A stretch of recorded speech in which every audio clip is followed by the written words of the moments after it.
This program features live coverage of an African safari and may include animal kills and carcasses. Viewer discretion is advised. Good morning, everybody. Welcome to Juma Private Game Reserve.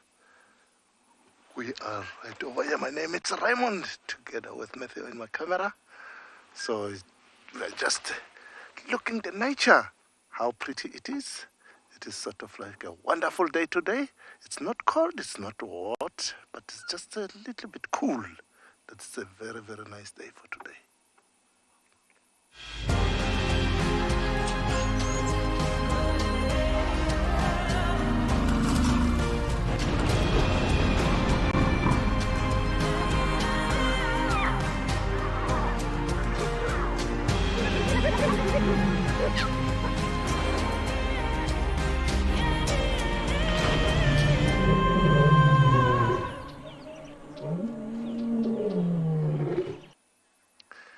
Good morning, everybody. Welcome to Juma Natural Reserve. My name is Raymond, and the cameraman together with Matthew. So we welcome to the Juma Natural Reserve. Welcome to ask any question. And hashtag wildlife, or even on Twitter, you can ask any question and comments to us. We are right over here to natural. All the trees, about the nature, about the bush.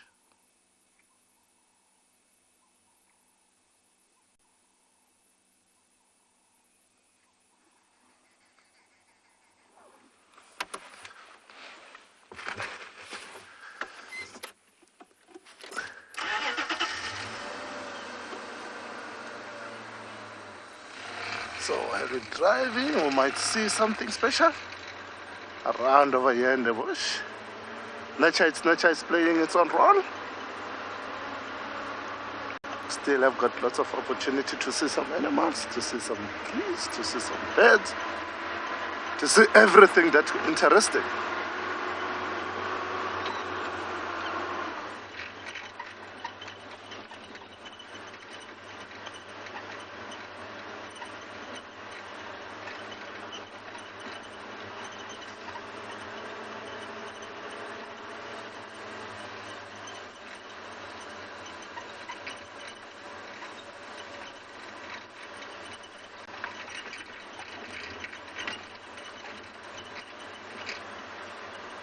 Yeah, we just want to meet Matthew right over there. Turn around on that other road, double check it.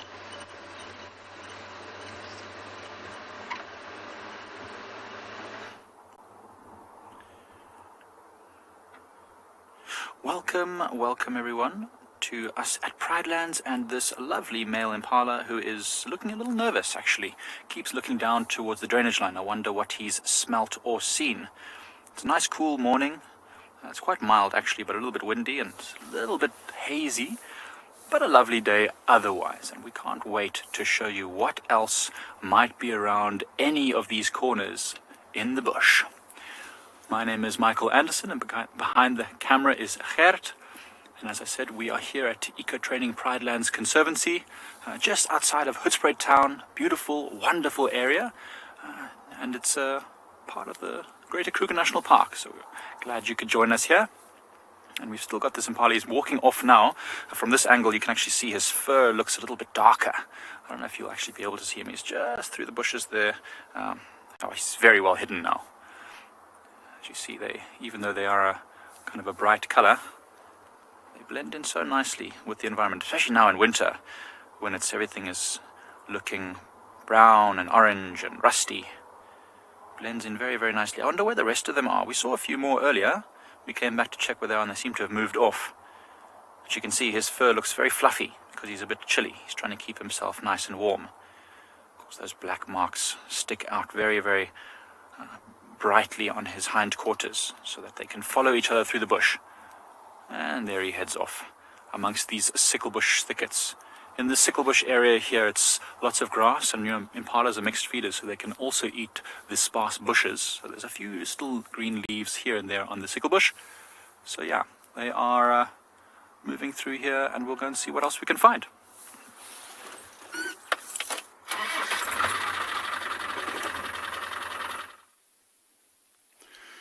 Good morning from and beyond Ngala. My name is Eric, and on camera, as always, we have Owen.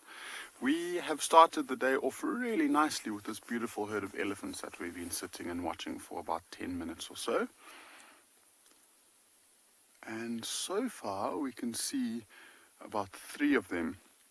And just as I said, we could see them. One had to disappear behind the bush, but it is somewhere there, and we can hear more feeding around us. And so it seems like it's a small group. There we go. One's picking out its head out of the bush.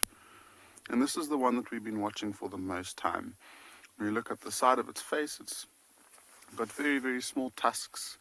And so this is a young female. So I'm assuming it is a herd of elephants. There are a couple more. I've seen one big male that was passing by in the dense tree line. But this one looks like it is slowly but surely making its way towards us. And quite interesting at this time of year to see it feeding. Because most of the time we say that these elephants are browsers at this time of year because there's almost no nutrition in this golden, almost dead grass. But it's mostly been focusing on grass for the last 10 minutes or so. It does seem, it is feeding off of the ground still.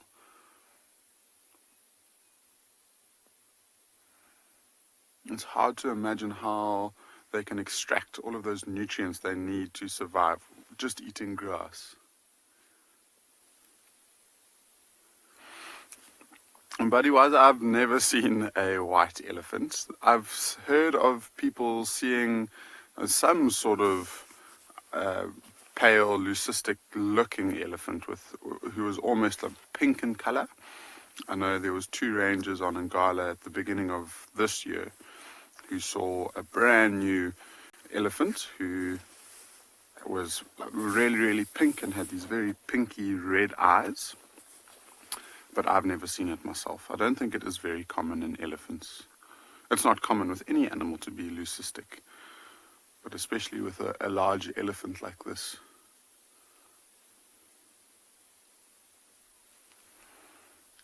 So let's see, we get a nice view of what she sees. It looks like she's moving on from the grass and is now focusing more on the leaves, which should hold a little bit more nutrients at this time of year.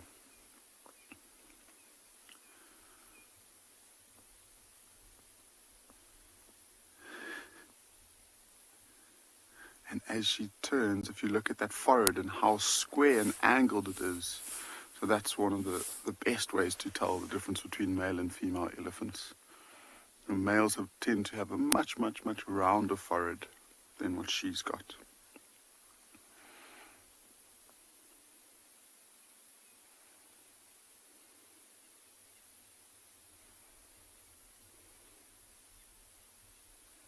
Oh, it's such a beautiful morning. Crisp and clear. But Pranav, I don't think elephants get angry very often. They are a very, very placid animal, and if they're not feeling nervous of anything, then they tend to be very, very relaxed.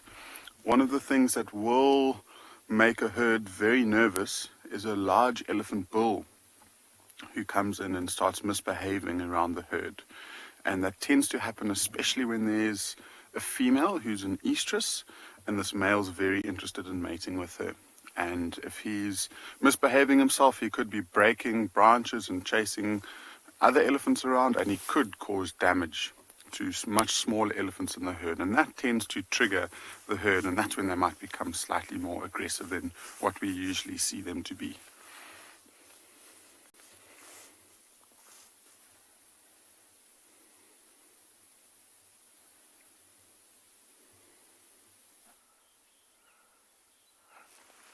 Good morning, and welcome to the dawn of Djuma Private Game Reserve, where there's a wonderful sunrise. Hello everybody, my name is Steve, joined by Craig Zammit on camera, and well, it is a wonderful day to be out and about. And we've got some bird activity going on here that Craig's going to try and get. There's a raptor trying to smash a fork-tailed drongo, or an oxpecker actually, but I cannot tell. It's very hard to see. Very hard to see. Craig's going to try. He's going to try. That bird of prey, which I'm trying to identify, it looks like a sparrowhawk. It's too fast and too high above. So let's get back to that wonderful image while we allow all of you to just enjoy the morning. And maybe you can hear this bird's distress calls as it tries to evade what looked to me to be a black sparrowhawk.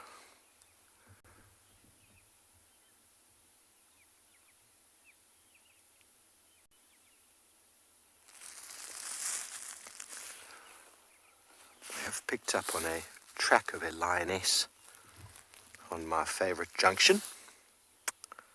We had lions calling from the north and the south this morning. I'm just going to scratch around and see if we can figure out where this animal's gone. You don't often find lionesses on their own,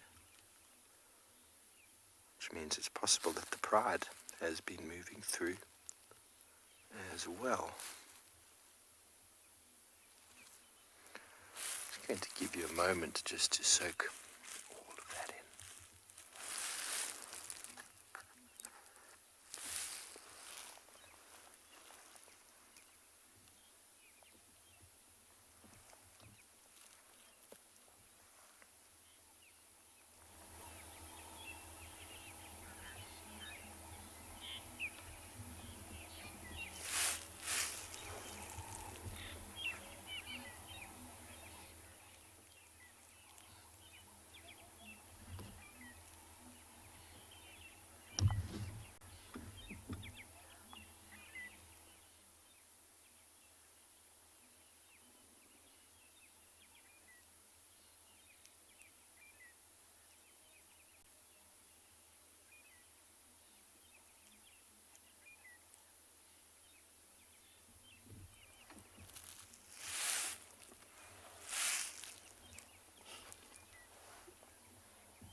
And a very spectacular, is it not?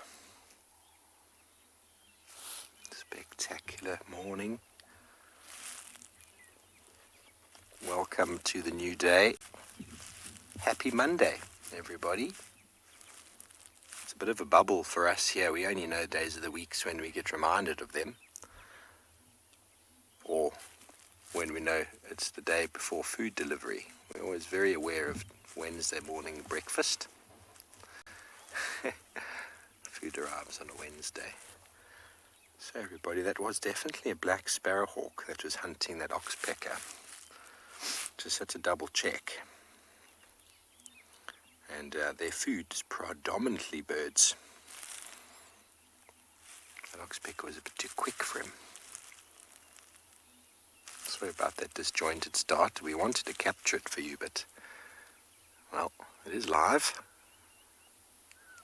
And it was right above our heads.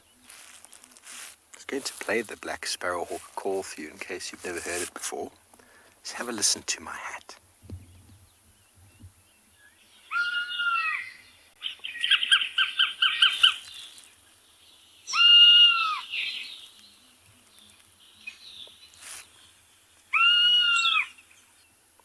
What a wonderful call of a raptor in the morning.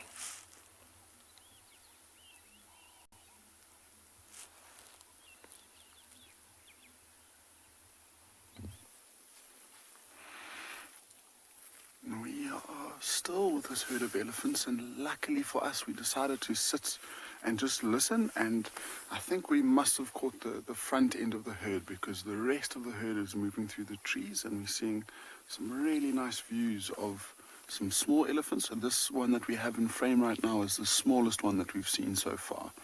And she's just come out into the open area, but I'm hoping it might move more towards where we are, because there's a beautiful clearing that it will pass through, and we'll see it quite nicely. But we were just talking about how these elephants have got the ability to disappear, and I mean, It's amazing how they just, literally just takes one bush and you can't see them anymore.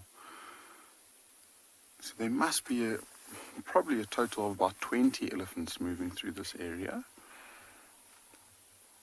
And we can only see 2, 3, 4 at a time at the most.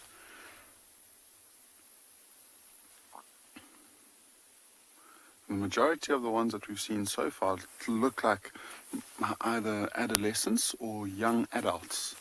So I haven't really seen a big female or a very, very large male yet. I'm sure they're around.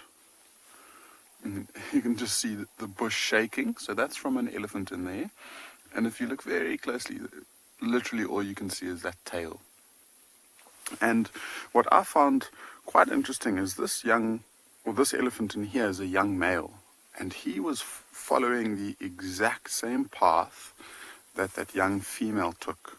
And so it might just be curiosity, and he might just be following the scent of her to see if she might be ready to mate. But it's an instant like this that will make the herd change and become more aggressive or slightly more nervous, which might create the knock-on effect of them becoming slightly more aggressive. If he decides that he wants to mate with them, and there's lots of trumpeting and lots and lots of noise, and then that's when those young elephants that we've just shown you might be at more of a risk of being injured.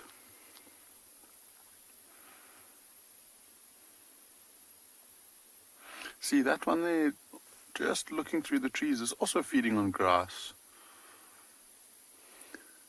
And it's amazing if you just watch it passing through the bushes there. The only thing you could see from time to time is that flash of white of the tusk.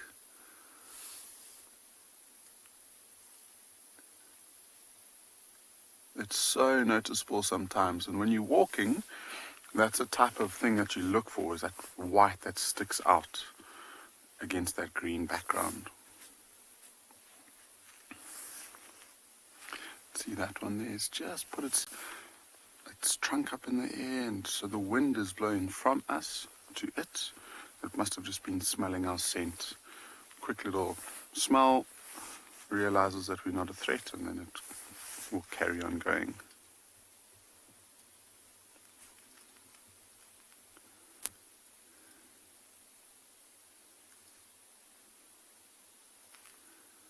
Sure. Buddy Wazi, you've asked a very interesting question. If a forest elephant, who naturally, for those of you who don't know, they occur within the central rainforests of Africa, so around equatorial Africa. And Buddy was asking if those forest elephants would be able to survive here in South Africa. The elephants that we're looking at are called savanna elephants, and I would imagine that they are very, very similar. I mean, they look very, very similar. The major differences between savanna and forest elephants are the tusks. So forest elephants' tusks will grow almost straight down, whereas the savanna elephants tend to stick out in front of them. And yeah, I think elephants are so adaptable. They're such an amazing species that I wouldn't think that a forest elephant would have too much problems adjusting its diet to feed on the habitat and the habitat types that we have in South Africa. So I would imagine that it would be able to survive in South Africa. You know, in the forest, I'm sure most of its diet is feeding off of succulent leaves and trees, and we've got an abundance of nutrient-rich trees and grass that elephant would easily be able to survive on. See, another small one, and its tusks are just starting to grow. So that's probably an elephant who's around about 2 years of age, if those tusks are just poking through the skin. And it's so nice to be able to spend time with the engine switched off at this time of the morning, to give us time to just take it all in. So listen to these elephants feeding, and then also figure out what's going on with the reserve. And Owen and a few of the guys at Tented Camp actually heard the Pride of Lions calling, and that's one of the reasons why we came into this area. So just to be able to switch off and listen to see if we can hear anything else, see if that, or try and figure out where the pride of lions is always helpful.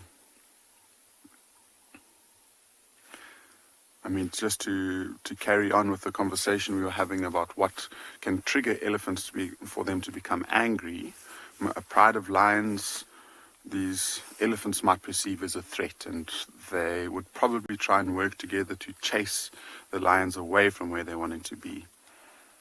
And so to see them very, very relaxed like this probably means that the lions aren't really around this area. But if we were to see the whole herd grouped together, looking quite defensive, making a lot of noise and panicking, we might assume that they could have seen those lions. And here comes this bull finally. See, he's also quite young, but it will be interesting just to watch his trunk as he walks and see how low he puts it to the ground. Not anymore. So now he's turning his attention more to us, but there we go. That might be on the scent of that young female that he was following.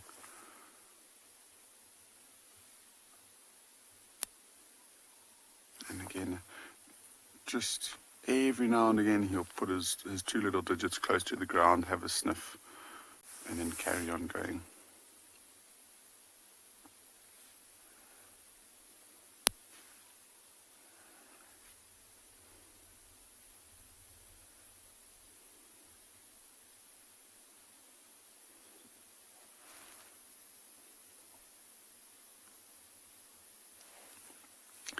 Butterfly elephants can walk incredibly silently, which is very surprising. There we go. It's a beautiful view of an elephant this morning. Sometimes the noisiest thing about an elephant when it walks is that solid dung ball hitting the ground with a thud. And sometimes that's the only thing that you might hear when an elephant is walking past. But underneath their foot, they've got this very, very dense amount of tissue that just acts as a shock absorber, I guess, for such a heavy animal. And so it absorbs the weight really, really nicely. So it not only walks silently, but it also walks almost invisibly in some places. And it's very difficult for us to track a single elephant walking through the bush because their weight just gets absorbed by those very, very fatty feet that they've got. The grass is unfortunately a little bit long there, but sometimes when you see it walking, as it steps, you can see the whole foot widening at least by another centimeter on either side of the foot sometimes. And so when they're not crunching through, oh, here comes another one. See, this is probably one of the oldest elephants that we've seen so far, and it's followed with that one of the tusks that is just starting to grow. And so as she comes out into the clearing, have a look at her head and just see how the baby, I suppose, is a good example to compare it to. But it's very smooth and there's no indentations whatsoever. You can see in its tongue. You have to think, I wonder, would that youngster have stopped to feed on that branch if the mother didn't? And I would probably say not. And so it's probably the process of it learning and understanding the things that it can and can't eat.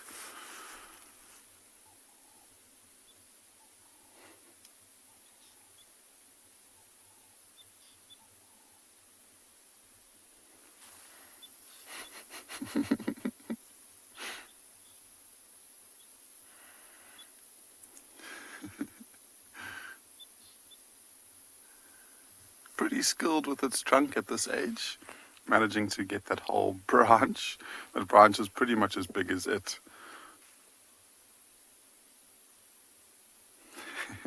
Refusing to let it go.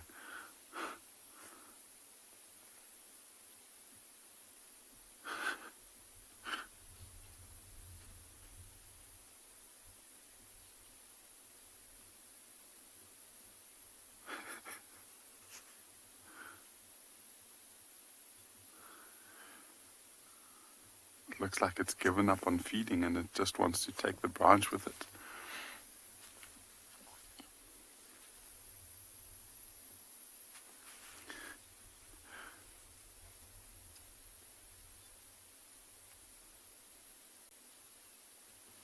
Yeah, wild gator's tusks are tiny and they've only just starting to grow. And this tends to be the age that the youngsters stop suckling, because those very, very small little tusks are sharp. And so if the youngster tries to get underneath the mother's leg, those tusks poke her and it becomes quite uncomfortable for the mother. So that's when they tend to start being weaned. I think there's even this one looks like it's even smaller than the other one. No sign of tusks yet.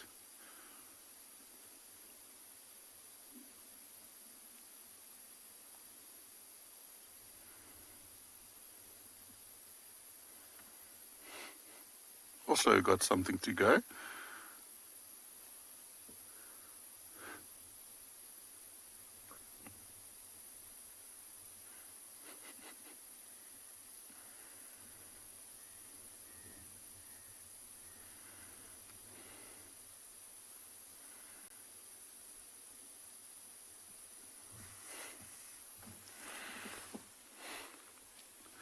And nowhere near an adult elephant, so I wonder where its mother is. Somewhere close by.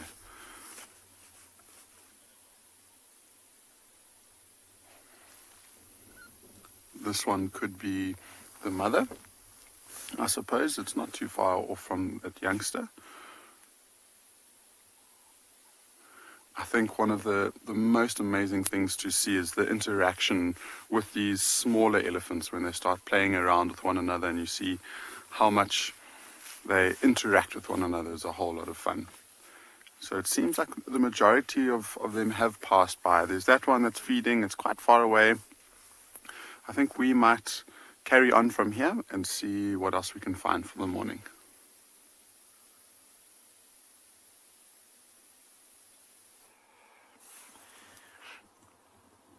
Wow, we are so lucky this morning. We've managed to find that single young lioness that has been moving around Pridelands for the last few weeks. She was at our waterhole last night and I thought she might be around here somewhere. And just as we came around this corner, she was sitting on a little bit of an open patch. But as you know, she's a little shy. As you can see as she looks at us, we're quite far from her now. We're probably about 60 meters away from her. And she's just sitting in a little bit of a drainage line. But she's a stunning cat. See, you can see her ears are back. She's listening to us. We're keeping our distance. We want her to become comfortable with the vehicles. And she was very close to us earlier. I didn't realize how close, actually. And when I tried to reposition the vehicle, I realized she was only about 5 meters away from us, and she bounded off down into this little drainage line. But she seems to be settling down now. Busy having a grooming session. She did scratch herself. She was stretching her claws on one of these tamboti logs or knobthorn logs, and now she's just having a good grooming session. So we're going to stick with her, I think, as long as we can. It's amazing to see a lioness so close to our camp. She actually came last night at about 6 o'clock as the show was closing. She just popped out at our waterhole, and we said, no, come out earlier next time. But she's a wonderful, cool cat. So we're just going to leave her to get comfortable with us, and then maybe we'll try and reposition when we can to get a better view. I know right now she's extremely well camouflaged in these bushes, but we don't want to disturb her. We want her to be comfortable and maybe even come back out into the open to sun herself, because it's actually gotten a little bit cooler as the sun, as it always does. But it's awesome to see her. Elijah is asking if lionesses mark territory, and absolutely they do. All lions are territorial, so the male lions are the ones we all know as territorial, and they roar and they walk around scent marking, but lionesses will do it as well. They'll also scuff into the ground and spray their urine. They are wanting to keep their territory safe for any cubs that they have. So Elijah, absolutely they do, and they will defend their territories against any other prides, any other groups of females that might happen into the area. Oh, I don't know if she's put her head down, if she's just staying still. She's so well camouflaged. It's incredible. Now you can see why, even though she's alone, she's been quite successful. She's been making kills and surviving without any other members of her pride for some time now. It's interesting, we were discussing it amongst a couple of the guides in the area, and we came up with a few interesting theories. So perhaps she's a bit young. She's still got spots on her underside and her belly and her legs. So she's probably even around 2 or maybe even younger than 2 years old, I think. We're not 100% sure. And so it might be that she's not quite yet ready for mating. And maybe some other male lions moved into the area who she's not related to. And if she can't mate, and she's not one of their offspring, they might have pressured her to move out of the area. Maybe they don't want to tolerate the youngster of any other male lions. But she's obviously just old enough to be independent because she's doing fine. I know it's a tricky view. I don't want to reposition the vehicle just yet. Give us a moment to let her relax and see what she's up to. And then we'll reposition to make sure we get a better view of her. I'm sure you understand we have to be very sensitive to these animals, especially when there's a single young lioness like this. We don't want her to feel threatened or pressured and then moving out of the area. That would be so against everything that we stand for. So we're going to be very, very careful and considerate of her, and be very ethical with her.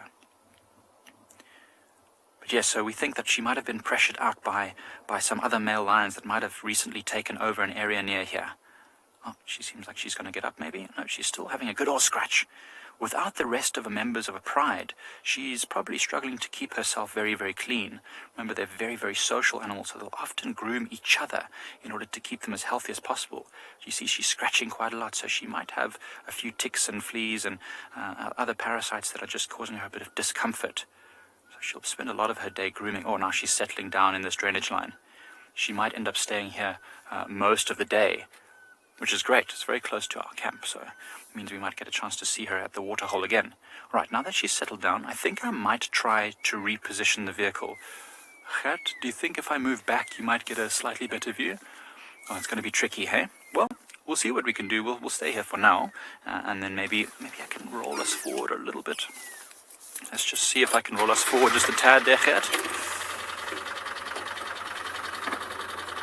Okay, let's try that. See if we get even a better view. Oh, it might even be worse than it was before. She's probably lying flat down. I can just see the movement of her ears down there.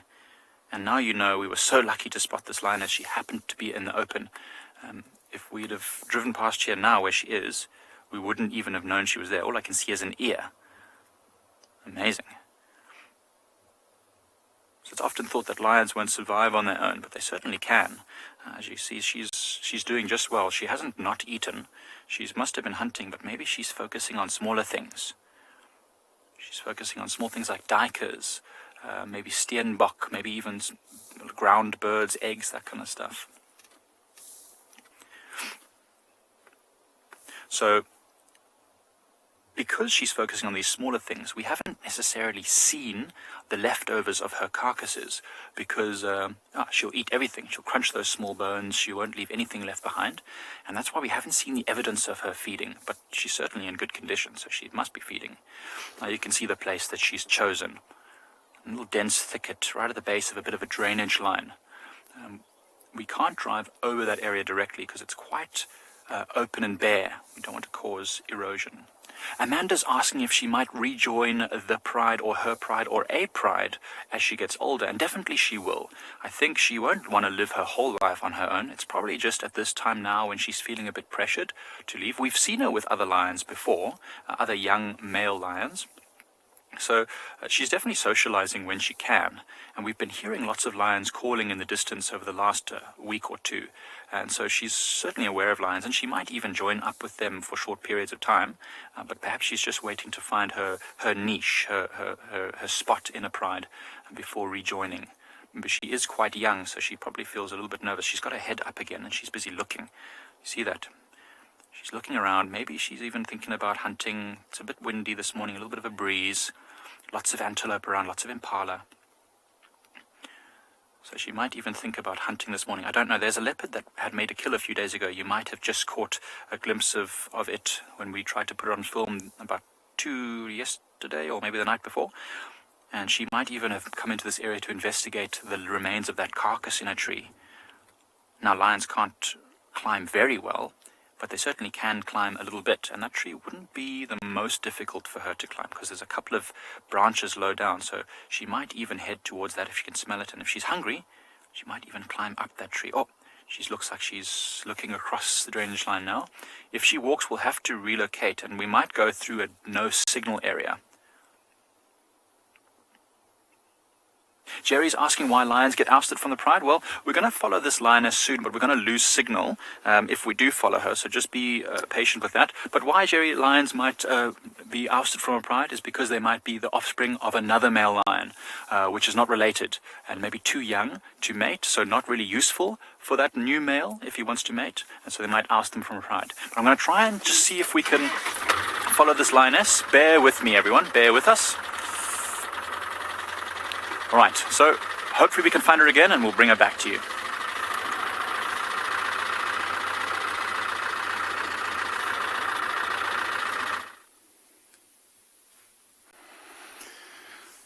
So those lion calls that everyone heard from Tented Camp, have we managed to find where they came from. And so this is the pride that we've been seeing pretty much for the last 3 or 4 months, and that one little elbow in view that you can see is the white male of the Birmingham pride, and it's a really nice sighting because we've got him, and then just off to the left again in the very long grass you might just be able to see the back of the youngest mother who's got the newest additions to the pride, and it looks like they are getting some nice milk and they're drinking. But probably one of the most fascinating and exciting turn of events in the last couple of days is the addition of that one over there. That is the young female who's been missing for a week, and she's managed to find her way back into the pride. It is absolutely incredible, the journey that she's had to endure and the distances that she's had to cover to find her way back into this pride. And I would love to know how she managed to do it, but she's done it. Last night, or the day before, she was nowhere to be seen. She's been missing for, I think, 5 days, and this morning she's just turned up, which is incredible. The last time that she was seen with Tristan must be over between 12 and 15 kilometers away from us. And so in 2 days, she's managed to cover that ground, and she's found her way back towards the pride. So that is no mean feat. She has done incredibly well. And let's see, this might be quite a tender moment. No, it's not going to be, because this is actually her mother, the one that stood up. So I thought maybe there's going to be a little bit more of an excitement with the greeting and a bit more affection. So she's not the only one that's made an appearance. Yes, she is. And the other one that was missing was a lion who's crept into a lot of our hearts, is this one over here. He is the young male of the pride, and he's the one that's been injured for about 3 months. He was also missing. And I wonder if the two of them managed to stick together somehow, and they managed to cover this distance throughout the night and find their way back into the pride. So it's quite an exceptional feat that they've managed to survive this. And I mean, Owen and Nikki and a few other guys who were staying at the tented camp heard them calling last night. And so, with that pride calling, there's potentially 5 lionesses and 2 males, so that's 7 lions calling at the same time. And that sound must travel from a huge distance. And I guess they were lucky enough to be able to hear them calling and just follow the calls all the way back until they found their way back into the pride.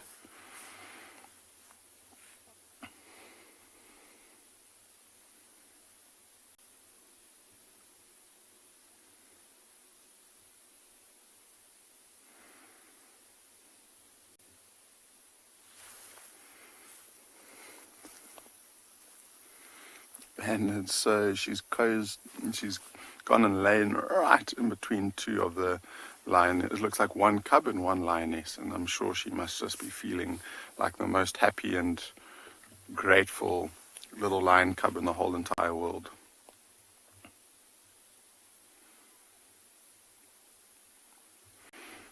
And I have to be honest, when I heard that she was missing and I found figured out where the pride was moving and where she was, and the pride was moving in the opposite direction, I thought that she wasn't going to make it. And so for her to be able to do this is, there's a little lion that's just come onto the road.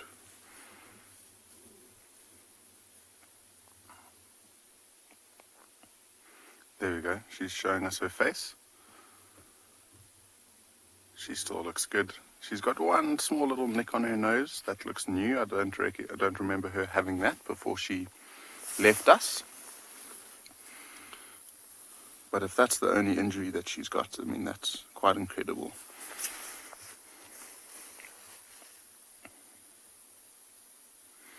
And so she's a little over a year, I think, a year and 4 or 5 months, maybe close to a year and 6 months now. And so for her to be able to survive pretty much by herself for a week tells us that she's street smart. She knows roughly what to do and how to survive, which is quite phenomenal. Especially because I thought that she was pretty much completely dependent on the mothers and the females of the pride.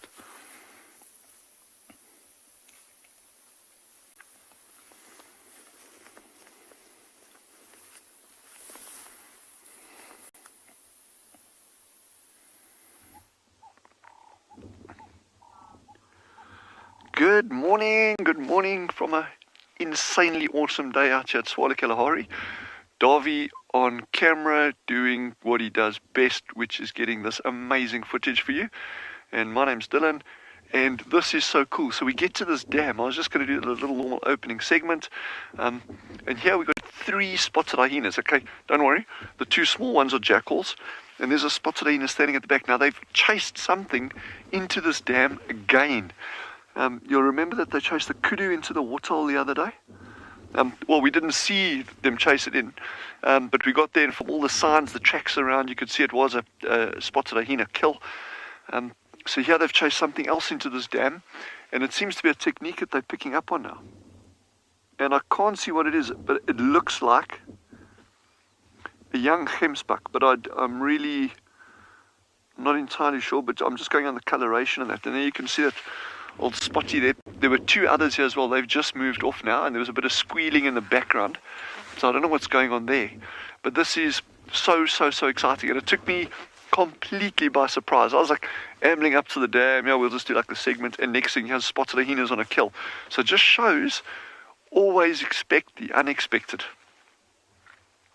Anyway, good morning, and it's great having you all with us. Thank you for being with us. Ask questions, chat with us. If you want to know anything about this area, where we are, the animals we're seeing, just don't be shy. And wherever you might be in the world, whatever you're up to, if you're driving, you shouldn't be looking. Or if you're flying, hope it's an amazing day out there. Or if you're just chilling at home. So what we're going to do, I just want to give you a very quick update on the meerkats. So it seems that the meerkats have moved from that burrow that they've been at the whole time. So polar bears asked, why do they keep putting their kills in the water? Spotted hyenas are well known for actually putting even pieces of carcasses in waterholes up in the Central Kalahari Reserve. They actually do it there quite regularly, what they call the Kalahari Transfrontier Park.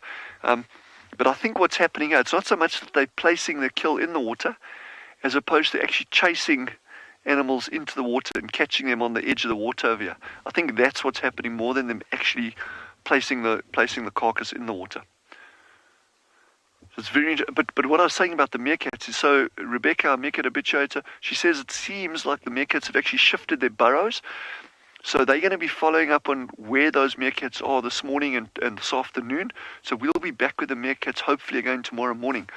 But I think for this morning, now that this kill's here, I think Davy and I might actually duck into our little hide in 10 minutes or so. You reckon, Davy? I think it's a cunning plan. Cunning plan, my lord. No, I think this could be just good fun. And maybe even this afternoon, if everyone's keen for it, I'd be very happy to do another little stake catcher. And we know this dam always produces. I mean, it's never let us down once in 9 weeks now. So, yes. Oh, and the other cool thing is both the shell ducks are here as well. They're over the sarcophagus. There you go. So that's Sheldon on the right with a grey head, and Shelley is the one that's actually feeding with her head down. So the white, she's got the white head. The female has the white head. The males have the grey head, and that white is very variable on them as well. You don't get it's not a uniform amount of white on the female, so there's quite a bit of variability in that. But so I think she's doing a bit of feeding now. I would still really love to figure out, oh yeah, she's definitely feeding. So that technique that she's using there is actually, they actually shuffle their feet in the water and kind of like stirs little things up. It could be, crustaceans, or it could be algae that they're just trying to do. What's that jackal was approaching it? No, he says no, he's not going to try a box with 2 shell ducks. So he's got easier pickings.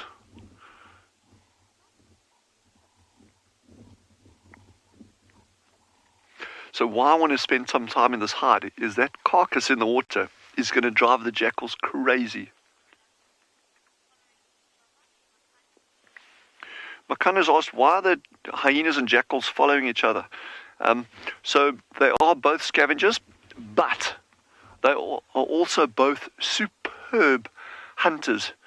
Vastly different prey sizes that they're capable of taking. Spotted hyenas will comfortably take, in big packs, will comfortably take down adult wildebeest, oryx.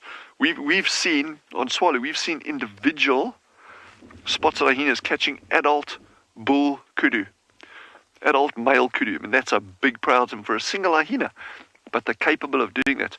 Jackals, on the other hand, much smaller prey items, but they're also sometimes hunting in small groups, 5, 6, 7 together, and they have been actually recorded catching adult male impala, which is pretty impressive if you think about it. I mean, that's like the size of a, I don't know, like a small dog.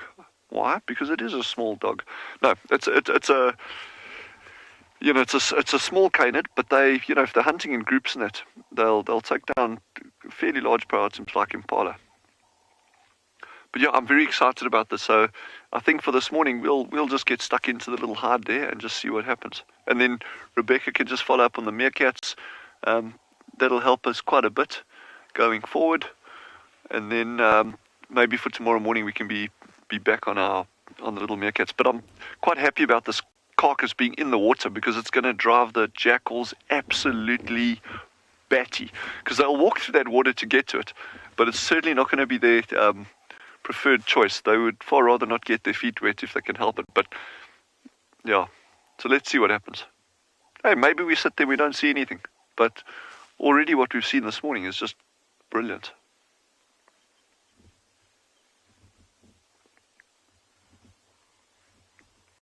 So exciting, man. So exciting. Yeah.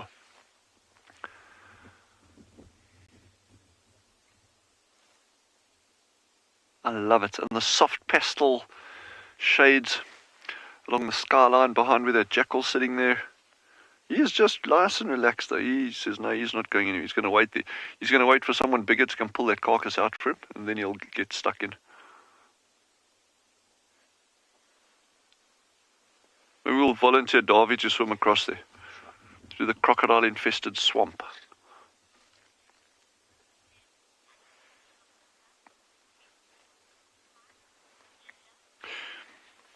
Ginger, that's a great question that you've asked there. And the question is, will a carcass in the water actually taint the water? It can, 100%. The thing is with these carcasses, if it was something like a giraffe or a buffalo or something like an eland, something really big, we would actually pull it out the water, because, these water points, they're few and far between. So we don't want to just like leave a carcass in the water here. That can compromise the health of the system over here. So we'd actually remove it. But these small carcasses like that, remember there was a kudu on the edge.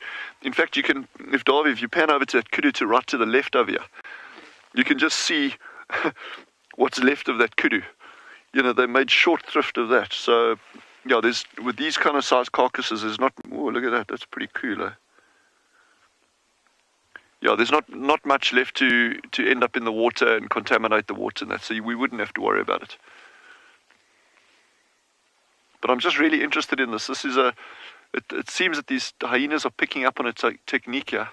And we know predators do that. I mean, you get wild dogs that end up hunting in a specific way. You know, lions are known for doing it as well. There goes the ducks. Okay, that's one duck. That's the male. So I just want to see which way he's flying out. That's interesting. So Shelly's still there, and she's just feeding like crazy. And Sheldon took off low level above the water, flying out in a southwesterly direction. So I'm just curious to see if she takes off just now, but she's feeding properly there. It may even be that she's going to take off just now. She's starting to make squeaky sounds, like duck sounds. What a pretty bird, eh? I mean, look how stunning she is.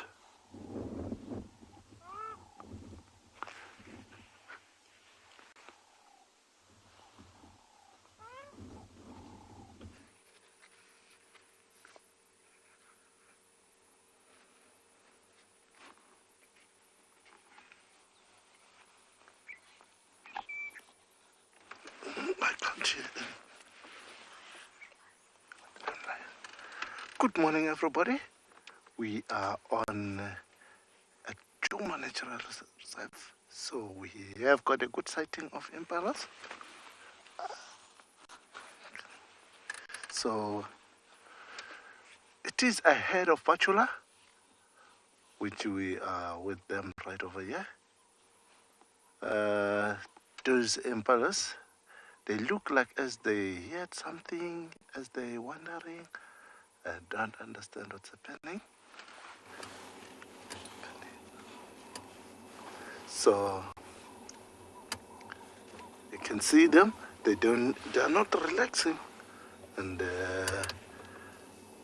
it's almost the time for them to be together. They normally separate once they finish their job for mating. So the male one formed themselves ahead of Bachula, thinking about to protect or to join the rest, because by the time for breeding they need to be together, because those babies, they can't run faster, so these males, they've been closer in order to run faster or to make sure that the ladies together, the female one together with their babies, they can manage to run first and then they will run last. Impalas, all animals, it's easy to win for them, but there are plenty more than the others. They are very common and they look so pretty as well. Very, very interesting animals. Okay. So as there you can see, some are grooming to refresh their smelling. They also make their territory, this animal. As they're making their territory, they always do one at a time and doing everything at their own area. So they also have got some black hair at their legs behind. This one, it's where they refresh their smelling. If you look very carefully, and their black hair, where they mark their territory, everyone goes over there. But evenly, if wants to challenge the winner, they go and pee over there. Also, defecate on that area. Therefore, the one who's winning, who's have got the female one, he will know that there is someone who's provoking me, and therefore over there, if they meet, automatically the one who's protecting it's easy for him to lose because he always doesn't have any more chance to feed for himself. Every time and again, he make an order for the rest of the female together with their babies that don't go this side, don't go this side. Let's follow those guys because they believe the danger is always in front. They call them in order, go this side, go this side, go this side, by chasing them. And their chance to eat is less. But this one, just only for the eyes. If they heard something, they are very also good on hearing and their eyesighting. If as now, can see some looking one side to see if is there any movement, even if it's the movement of the wind. They make sure that we want to see what is happening. If one saw something, they shout to alert the others that, guys, there is something, by calling them, ah, ah, ah, ah. Therefore, all of them, they will start looking where it is. Therefore, they go ahead.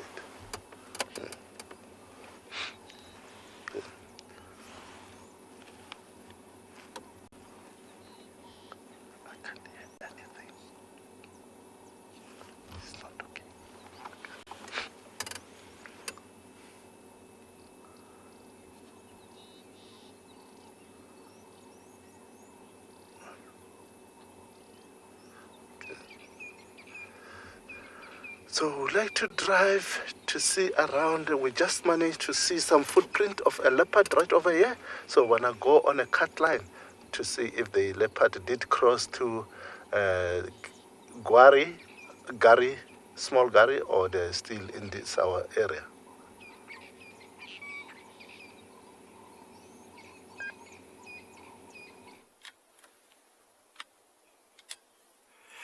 We managed to re-find this lioness as she moved up the drainage line, actually right towards our eco-training camp.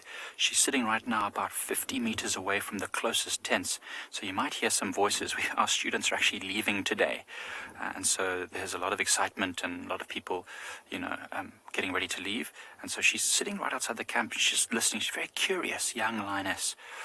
So if you hear voices, that's what it is.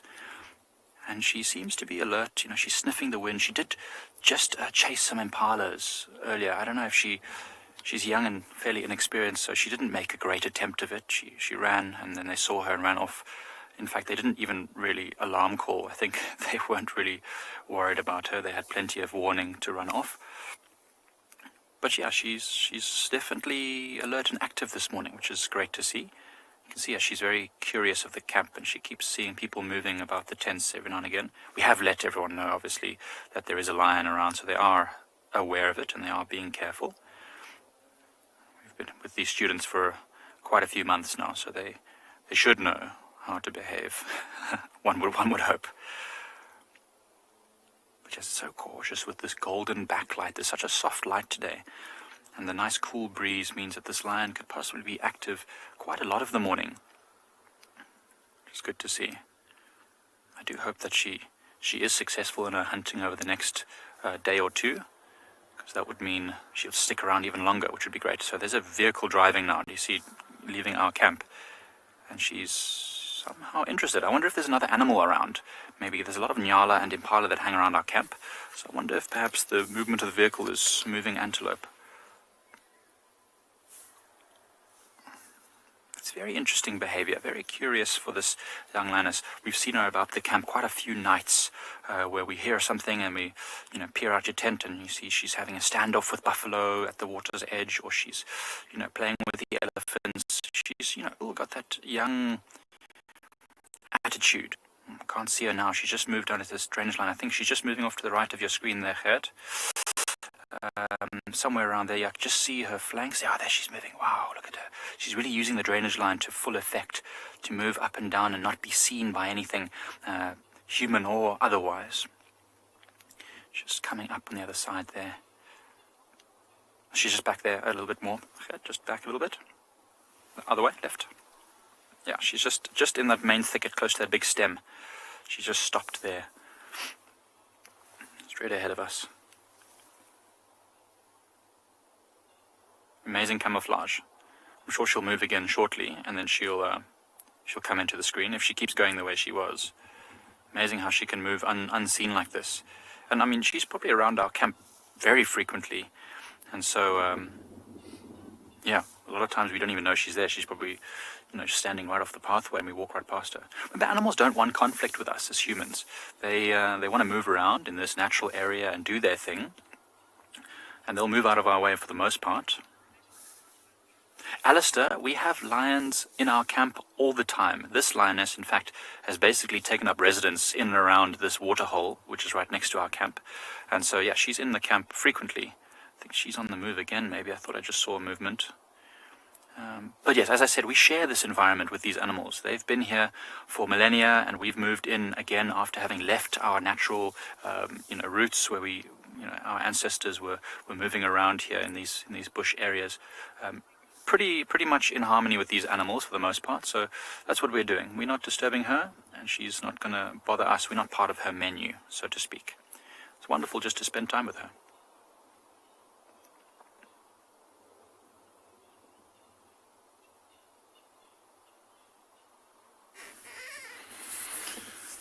So not much has changed at all with this pride.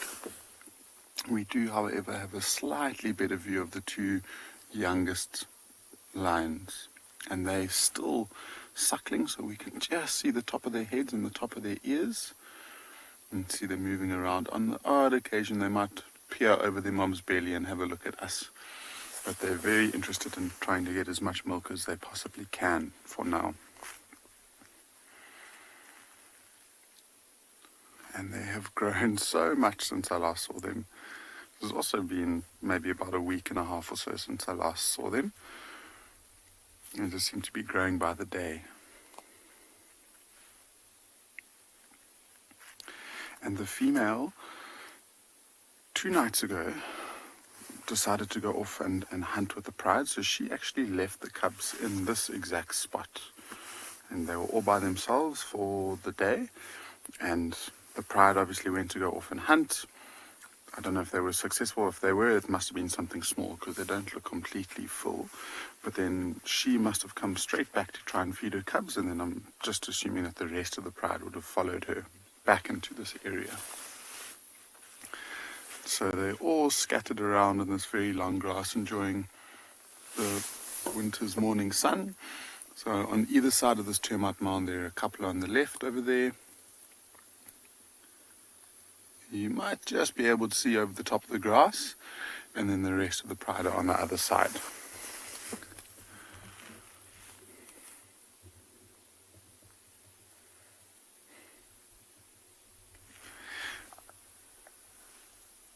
And so in total, 17 lions altogether in this one little spot. Dismal, absolutely yes. These lions are very, very opportunistic. And so if they're full and there's a good opportunity to feed, they'll try and take it. I was watching a pride of lions feeding on an inyala that they had just caught. And they, about 30 seconds later, these 2 lionesses got up and they caught a wildebeest maybe about 100 meters away from where they had that inyala kill. And it was completely unnecessary for them to do it, but this wildebeest somehow didn't hear the lions feeding, walked straight into where they were, and she managed to kill them, or kill the wildebeest. And it happens on a few different occasions. I mean, you'll sometimes hear of lions killing especially animals around a waterhole because they need to come and drink, and it's not uncommon for you to see 3 or 4 different kills from one night, and they might only need 1 or 2 of them to feed on. But the way that they hunt is very hard. I mean, when you're watching with Mike, a lot of those hunts like that become unsuccessful. They try and they get as close as they possibly can, but then the prey will out-sprint them or smell them before they can get too close. And a lot of these hunts end in failure. So these lions never know where their next meal is going to be from. And so they don't want to pass up something that could present them with a really good opportunity that will be able to feed them for another 2 or 3 days extra. And so they're also very capable of scavenging, especially I'd imagine if that young male and that young female who've just come back into the pride, if they saw vultures circling from a distance, or if they heard the racket of hyenas calling, they would have probably gone and investigate to see if they could get the scraps of food, which provides the vital energy for them to be able to make their way back towards the pride like they have.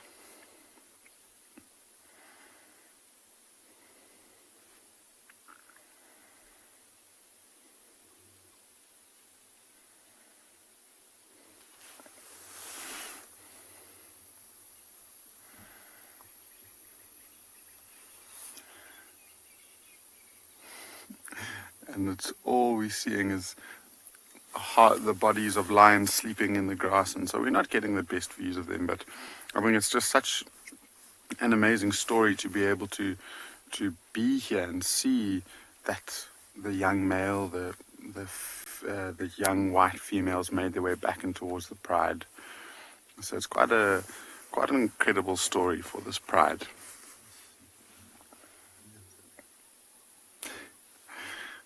They're all flat in the grass over there, so we're not really getting any views of them. But the good news is we know exactly where they are, and it does seem like today's going to be nice and hot, so if anything, their movement might be in towards some shade, which is in the trees behind them, and then you never know, maybe a little bit later on we can return in the evening and see if they might be able, or they might be moving around and we might be able to follow them for a little bit.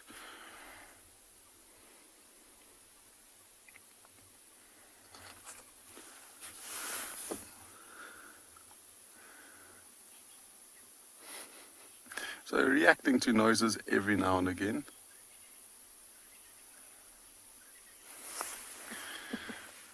And one of the cubs has gotten up, but that just seems to, it looks like it's going to the loo. I'm sure it will sit right back down again.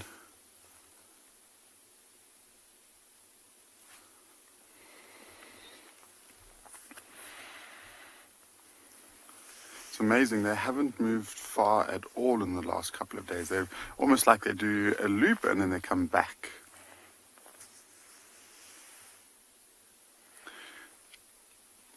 And so Owen and I, when we were last on, was 3 days ago, and we saw these lions who were flat and very, very full, about 50 meters away from here, down in the riverbed. So we're up on the northern bank. We're in between the Timbavati River, which is behind us, so directly behind where you're seeing now. And then if we were to follow the line that we're looking, so past this line and continue for another 400 or 500 meters, we would get to pretty much the only water source, or the largest water source left in Gala, or at least in the eastern part of this reserve. And so they're in a very good spot where there's good grazing potential for lots of animals to come past, and then obviously being close to water, these animals will be walking hopefully through the lions to go and get something to drink.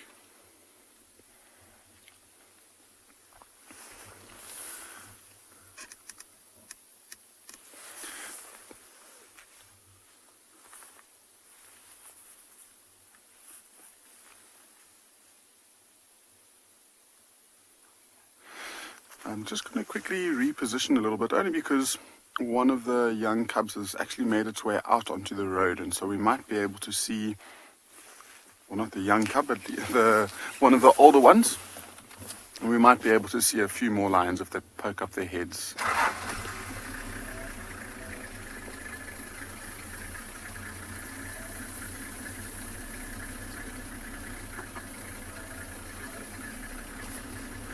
There we go. We'll have a quick look at one of the cubs before we continue on with our morning.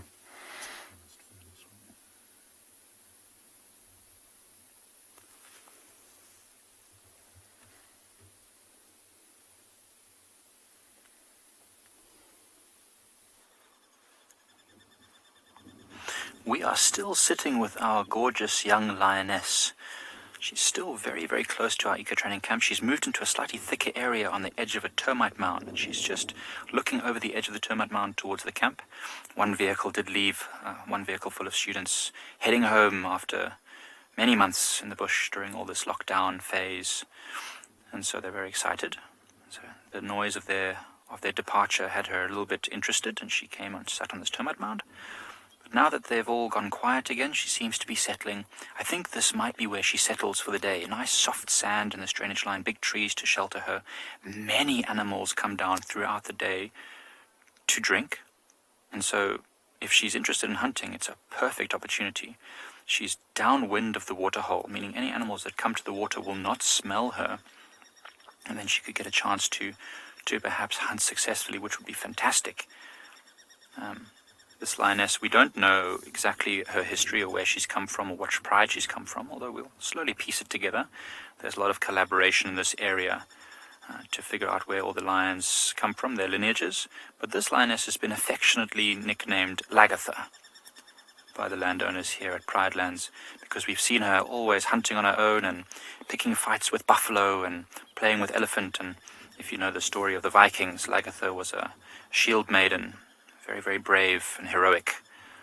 So she's been affectionately nicknamed Lagatha. I don't know if that's what she's called elsewhere in other parts of this part of the Greater Kruger, or if she does have a name elsewhere. But we like it. It fits with her. She's exceedingly brave and beautiful as well.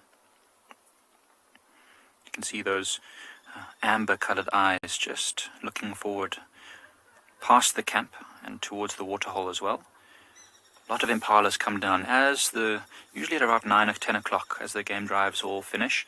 The animals know it's starting to warm up and all the predators generally tend to rest. They start to come down and drink. Big groups of them, sometimes almost 100 impala in this area come down and drink at the waterhole. So there's plenty of opportunity. Of course, more eyes and ears on the impala herds means tricky for her to hunt, but not impossible. She's been doing fine so far.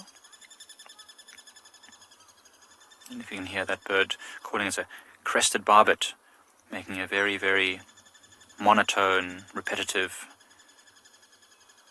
sound, not so far from where we are.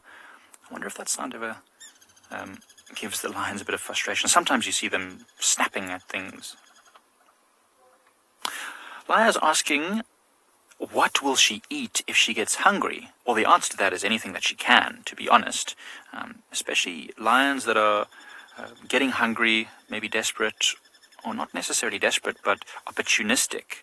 So if anything comes along, maybe a mongoose happens to go over that little mound, she'll try and catch that.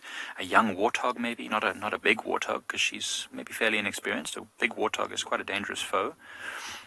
Impalas, of course, will be the mainstay of this lioness's food because they're abundant, very plentiful in this area. But she's certainly strong enough to take down kudus, maybe even young wildebeest on her own. But she'll be sticking with the smaller stuff until she gets a bit more experience. And certainly if she ever does join up with a pride, which we hope she does soon, then they'll start to teach her how to take on much larger prey like buffalo. We've seen her playing, stalking games with the buffalo, chasing them in and out, and having. It almost looks like she's just having fun with them in the evenings. So she's definitely learning the skills that she needs, and she would have learnt when she was younger. I mean, I'm not sure how long she's been living this fairly solitary life, at least for the last couple of months. But before that, she would have learnt a lot of hunting skills from the adult lionesses in the pride that she grew up with. It's a dangerous life for a lioness as well, because remember, there are, buffaloes which will chase her. They wouldn't necessarily be too afraid of her. And larger lions, we've seen 2 lions that she's been seen feeding with, one with a limp, fairly young male lions as well, and then a couple of older lions as well, which have been moving through the area. She does need to be alert because they can cause her a bit of problems. But it's gorgeous. We're just going to stay with her and see what else she does this morning.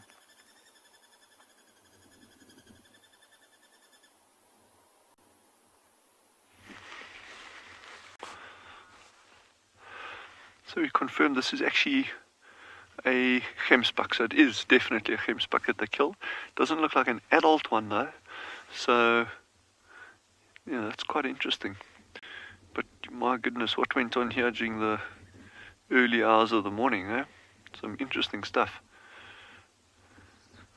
And the little jackals have trotted off, but they're not going to go far. They're going to just be lurking in the background here somewhere.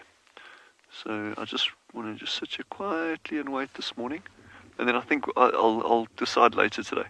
I think maybe some tiny little lion cubs might be the order of the day for this afternoon's drive. But we'll have a look and see. So the other interesting thing is, just now, just before we came down to the hide, the two shell ducks, Shelly and Sheldon, they actually took off together in tandem, and they took off here and made a beeline for the nest site. So they are definitely at the nest. So those of you who are keen for it, we can also do that again in the next couple of days. Do a stakeout at the Shelby household. A lot of dove activity now.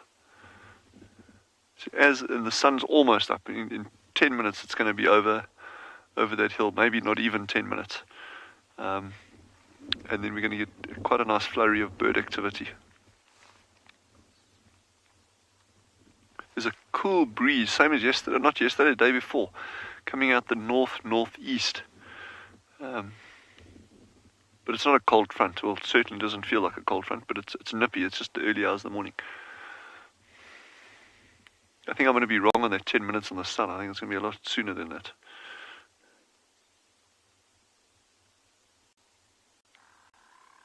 Oh, what a beautiful morning, man. Yeah, it's good. And I hope our colleagues all have some good sightings this morning and during the course of the day. I always enjoy hearing what they're seeing because it's so different to what we're getting in this area, and like this whole interactive drive going on in my ear here. So you got a lot of, I'm just going to tell you what birds are coming down now. We don't have to go because this pan's quite widespread, so the things are like scattered all over. But we've got some Cape turtle doves, we've got some starlings, Cape glossy starlings, we've got yellow canaries, we've got a lapwing, a blacksmith lapwing. There's a laughing dove that's come down. I don't know what it's laughing about, but a chortling dove. Yeah, this is gorgeous, absolutely gorgeous. And you got this little lapwing foraging. It's going to move into this. There we go, have a look there.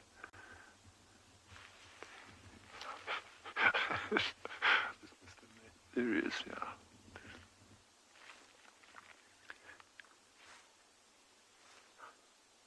Just foraging for little invertebrates along the edge of the water.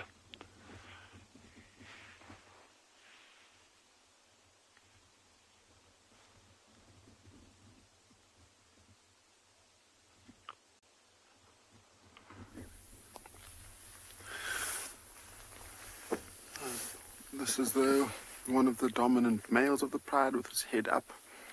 I think he's just reacting to some sort of noise. You can see that he's almost like listening to what we're saying, that he is pointed back directly towards us. But he's pretty uninterested. I think he might just put his head back down and go back to sleep. And that's what the whole pride is doing now. So there's pretty much no activity. If you look at the leg of the lioness that's directly behind the male. So if we go back towards where the male is and just look past him at her leg, it does look like there's a slight tinge of red on her front leg and her paw there. So that tells me that they could have caught something small last night. And so it could have been something like a young wildebeest, an impala. It could be a few different options, but some of the pride at least has got some decent food in their bellies. And as this male's up, one of the white male cubs has also just picked up his head and is now grooming himself quite a lot. And it's just in this grass, it's just quite amazing to see the contrast between the white cubs and him compared to his brothers and sisters and aunties, and how much more the tawny color helps just to blend in with the grass around. Oh, he's starting to grow his mane really nicely now. I mean, that's just so perfectly camouflaged. That coat is exactly the same color as the grass. And now this is the young male, the one who was also missing for about a week. And I wasn't worried about him at all. I knew that he would be fine in some regard. But the younger one was quite a fluke, I think. I think she must have had a lot of luck on her side. They must have been together, I would say. If they got separated together and they found their way back on the same night, they must have somehow joined up with one another. And I mean, she's a young lion. He's got a limp to cover that distance without running into anything that put them in harm, like hyenas or other lion prides.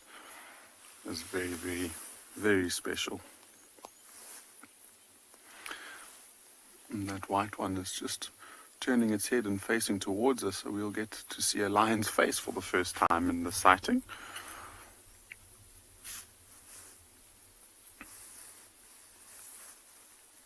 And his mane's also coming along really, really nicely.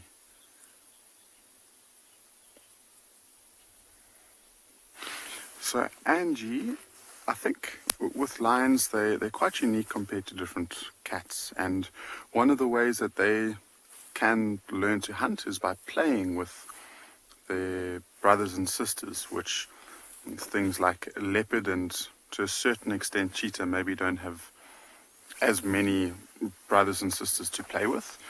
And so that the tackling and the biting and the wrestling is all very important into learning how to take an animal down.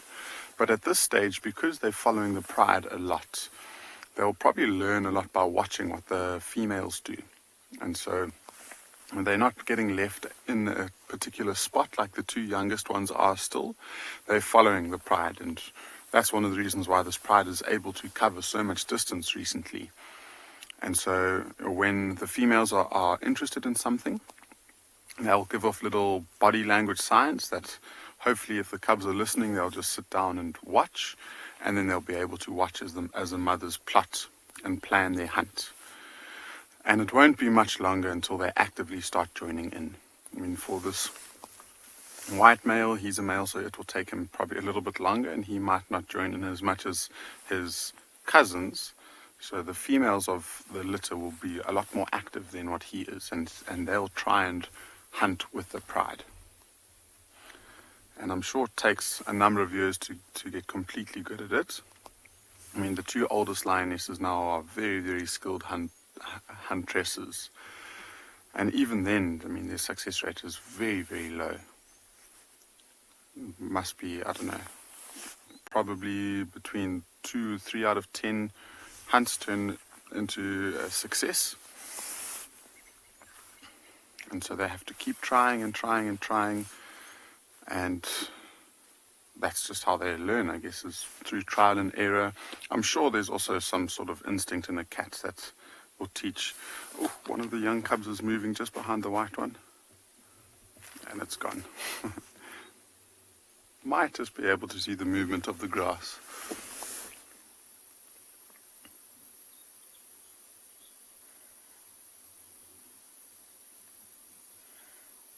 So precious white lions aren't albino. And if we keep looking at this young male, if you look at the ears there, directly behind him, there's a little bit of a different color. He's got coloring in his eyes, and so he's not completely albino. He's leucistic. And so leucism is just basically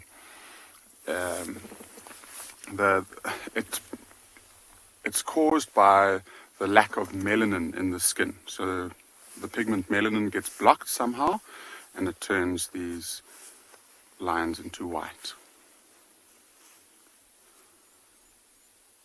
And so if it was an albino, it would be completely white.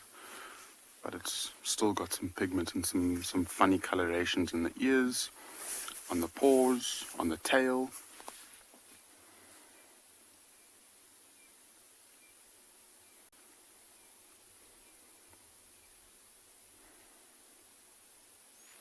Yeah, so now that it seems like everyone's settling down, that your white male's grooming, I'm sure, just to put his head down and rest, we might end up heading towards a waterhole to see if there's anything there that might be drinking this morning.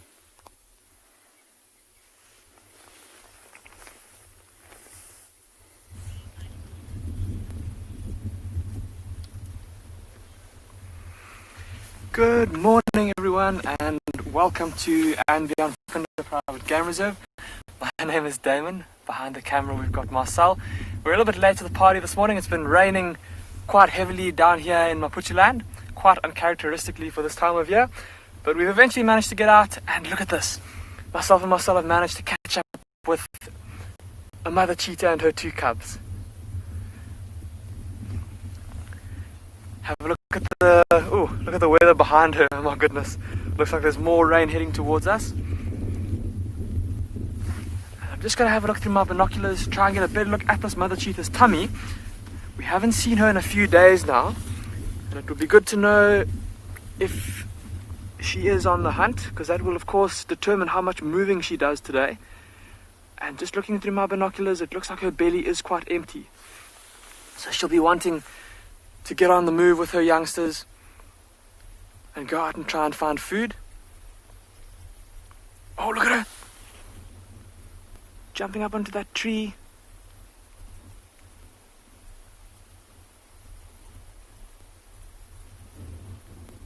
Shaking the water out of her coat. And the 2 cubs, look at how playful they are in this cool weather. Oh, it looks like they've got something there. Look how they're pouncing around on the ground. Might be a ball of dung that they're treating like a soccer ball and batting around. Very playful in this chilly morning, or chilly morning air. And it's good to see that the little female, she's the one on the right. I don't know, some of you may remember the last time we saw them, she had quite a bad looking, well, it looked much worse than I think it really was. It was just very inflamed. Injury on the inside of her one back leg. And she seems to be still playing normally. She's keeping up with mom and her brother, so all looks good. We did say at the time when we saw it that it didn't look like it was too serious. But it's always good to have our thoughts backed up when we actually see animal behavior like this that tells us that injury is nothing too serious. And mom looks like she's getting on the move now, everyone, heading down the hill out into the open. Now, of course, with this wind, just listen to the sound of the wind blowing through the microphone. You might even be able to hear the sounds of the little rain droplets as they come down. Just imagine for all the different antelope species here, the impalas and the anyalas, in the thick bush, trying to shelter from the rain. That wind and the sound of those raindrops will create a bit of a background noise that will often, or that could mask the sounds of a predator approaching. And of course, big cats like this cheetah will know that. And so this mother cheetah might now she'll want to take advantage of that. Seeing as she does look hungry. Off they go. There is another road around the other side there, everyone. So we're going to loop around and we're going to try and get another view of them from that side. Oh, listen to the monkey starting to alarm call. Oh, she's moving quite quickly now, everyone. I'm going to have to catch up. And hopefully when you come back to us, we will have another view of this mother cheetah and her 2 youngsters for you. Wild Earth relies on support from viewers like you to carry on broadcasting our daily live shows. A small donation goes a long way in helping us on our mission to connect the world with nature. Please visit our support page to see how you can help and become part of the Wild Earth family. So we're still with our lioness here at Pridelands, but as you can see, or maybe you can't see, she has gone completely flat. She's lying down in this grassy drainage line next to a termite mound. It looks like she might settle here for the day, which is quite sick. It's great to know that she's comfortable enough with the sample and the movement around that she can settle there. Hopefully she doesn't get too comfortable and start settling even closer to our camp. We're about 50 meters away from the furthest tents, so that's far enough. And the camp's going to be very, very empty. It's just going to be a few of us in camp when the students all leave, so we'll definitely keep an eye out. And as the camp becomes very, very quiet, you'll probably find a lot more animals like this lioness will start to move in there. The wind is picking up slightly. It's getting a bit gusty moving there. So this could cause her also to change her behavior slightly, just to investigate if there are any hunting opportunities. Remember, she did chase some impalas a bit early, a bit of a half-hearted attempt, just taking the opportunity whilst it was there. But she doesn't look super skinny. When she got up and moved, she looked like her belly was hanging a little bit, so maybe she had eaten something. She wasn't desperate for the food. But the camouflage, I mean, you can imagine if an impala does not smell this lion, doesn't hear it, it definitely won't see it. So it's a great opportunity to have a hunting opportunity.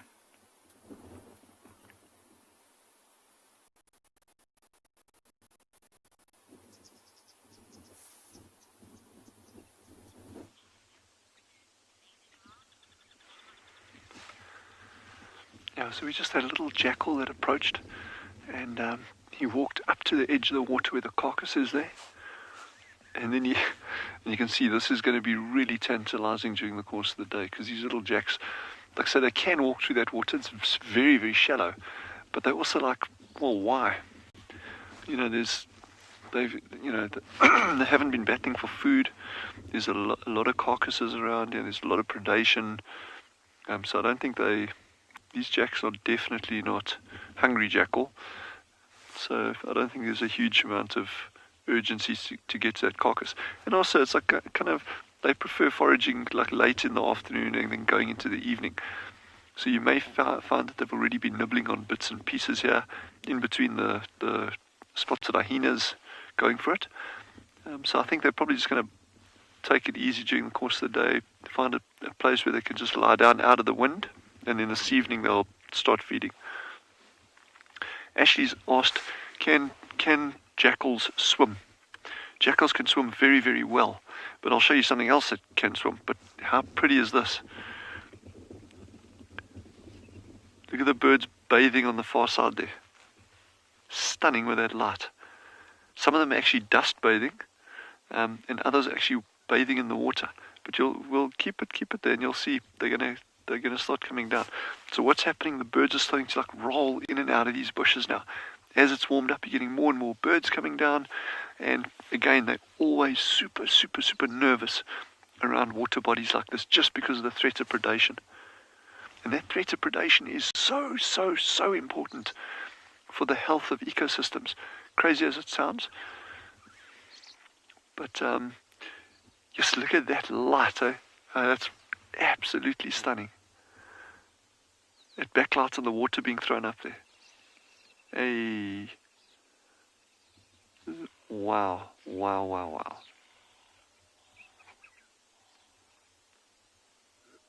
Sure. I'll take my hat off to those birds bathing in this cold water. I would think about it twice though.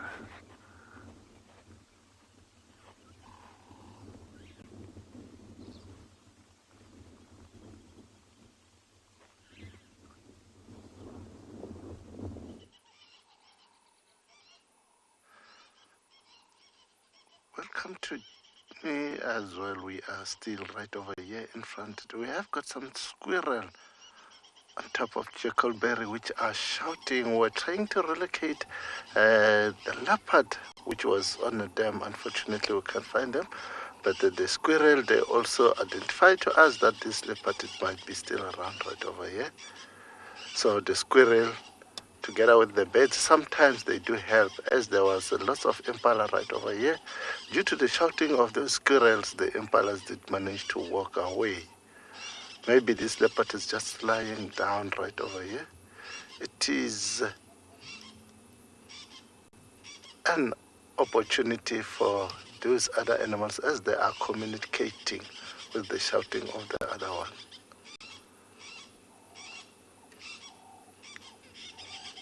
If you can listen very carefully, you can hear what they are doing.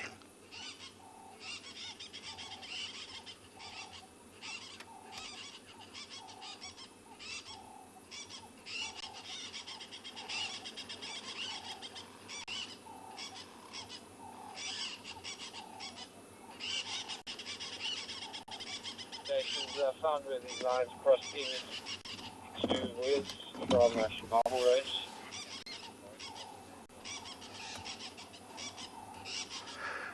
Yes, definitely. Their action of the squirrels, tells us that they saw something. If it was just only they were playing, they should move. But since we've been here, they're still calling and looking one direction, no movement. And they just only look down where it is.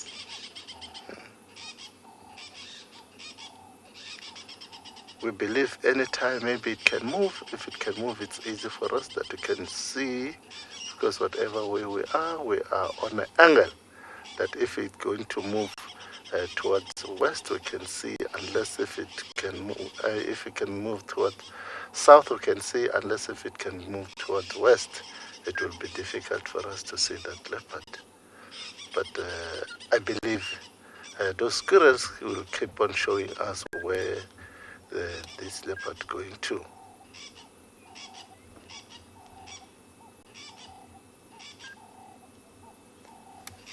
Please send us to Tswalu. Go to Tswalu. Goodbye. Go to Tswalu.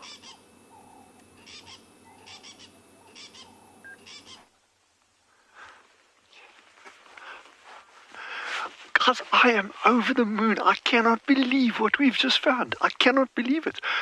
All this time I thought this female was just starting to incubate. I can't believe it. Next thing we hear the ducks squawking. And remember I said they flew off just now? And then Davy says, but there's ducklings. And I look, coming over the damn wall, here's Shelly. And oh my goodness, I am blown away. I cannot believe this, guys. I am absolutely... This is just insane. I can't believe what we're seeing here. We have got little ducklings, shell ducks. Oh my! Tell me that's not cute. Anyone that wants to say that's not cute, just leave the room right away. Okay, this is. I don't even know what to say. See, this is just unfreaking believable. Guys, this is... Sorry, I'm going to take a photograph because I just have to. If you don't mind me, I'm just... I'm so excited. Oh my sausage. This is... Oh, look at that, guys. Oh my word. I can't even count them. 1, 2, 3, 4, 5, 6, 7, 8, 9, 1... Oh, this is their first time out of the nest, first time down to the water. Oh, this is just, all my Christmases come at once. Ah, and there's the proud mom and dad, Shelley and Sheldon Shelby with their little, I want to count them. Oh my goodness, I am ecstatic, people, and I'm so glad you've all seen this. Oh my goodness. 1, 2, I can't even count that far, that high. I'll have to take my shoes off.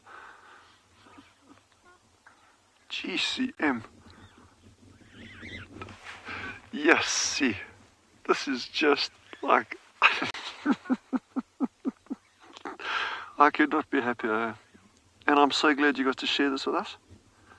That one's trying to climb onto mom's... Just think, this is the very first time ever that these ducklings have got down to the water. 4, 5, 6, 7, 8. There's 8 or 9. Yes. Oh, jeez, this is just... Well done, Mom and Dad. Yes, that's it. Congratulations. Yeah, you deserve, you have put in so much effort there. Well done, little ones. Oh my goodness. 1, 2, 3, 4, 6, I think it's 8 or 9, somewhere around there. Oh my word, I'm just, okay, I'm retiring today. If anyone wants to take my place, feel free.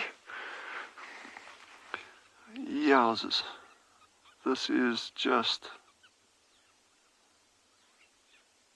oh my word. I'm so, oh, Tiki's like reprimanding the one. You get back where you're supposed to be.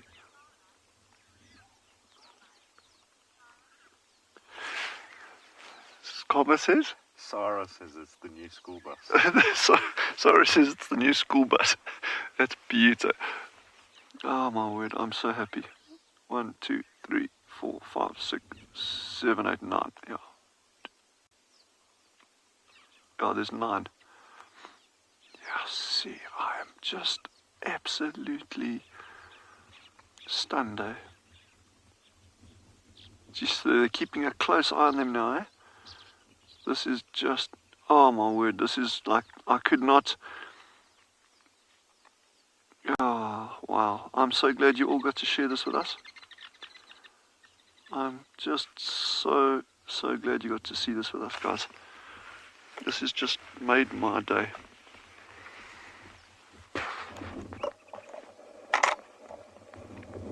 Excuse me, I'm taking pictures. I can't not. So if you hear a weird clicking, it's me.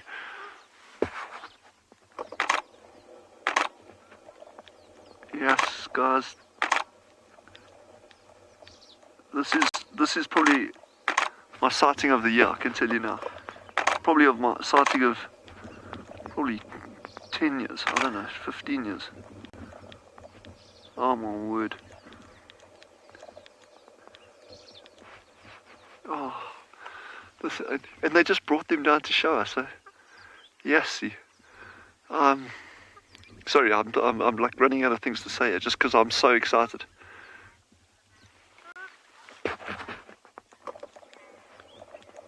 Dan the man is also, what do these ducklings eat? So they're actually going to be feeding on little algae and water insects even now, even at this age. So they've got, this dam's really good for them. And I was actually saying to Darby, I was really worried because they go for these kind of things like algae and crustaceans. And this dam level is going to be dropping very, very, very quickly. In fact, even when Jandre started, that's now 9 weeks ago, this dam level was a foot higher, almost, not quite, but almost a foot higher than it is now. So level drops very, very quickly. So I think this is really well timed that this female got these little ones out when she did. Oh my word. Yes, and I'm so glad we actually spent a bit of time at the nest there when we did. You know, even though Darby's probably like the first person that's ever got a shelter going back to a nest like that, with actually physically filmed it. So he's got that footage, we've got it banked. And yeah, another couple of days and we would have missed it completely. Yes, how's that? So I'm super excited. So now we got like baby meerkats, we've got baby ducklings. Well, ducklings are babies, not baby ducklings. That would just be weird. Oh my goodness. I am just totally blown away. This morning, yes. Hey. And I woke up this morning just out of totally interest. And it's weird. How's this, Davy? Those animals we got this morning, spotted hyenas. Oh, leopard. Okay, head over that way.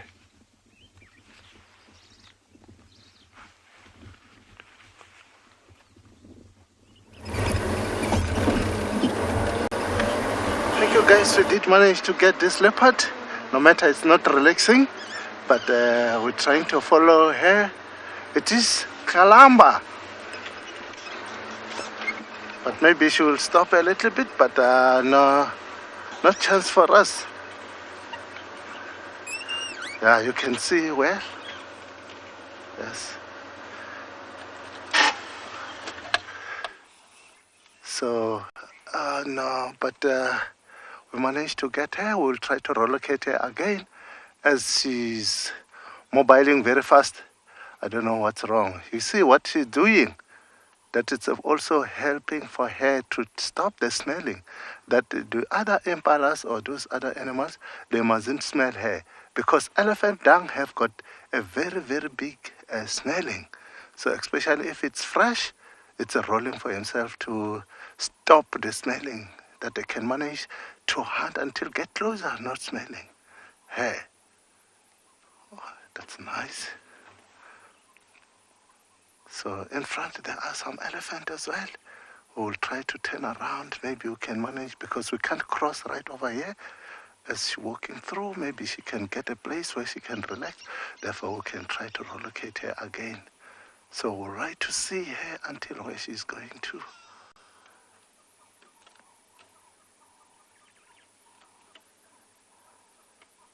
Yes, you can see the elephant as well right in front of her. It's coming. We'll manage to get an elephant and her as well.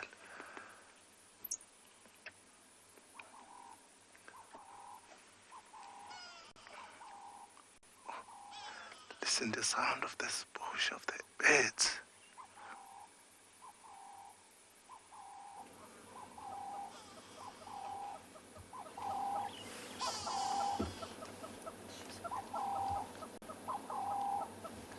Okay guys, let's try to move on. If we manage to get her again.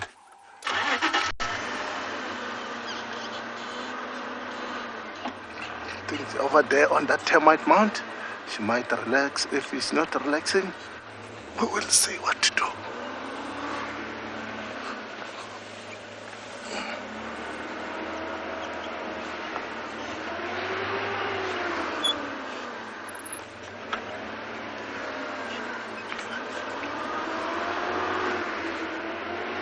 Thanks everybody. We have to try again and again. That we mustn't lose her.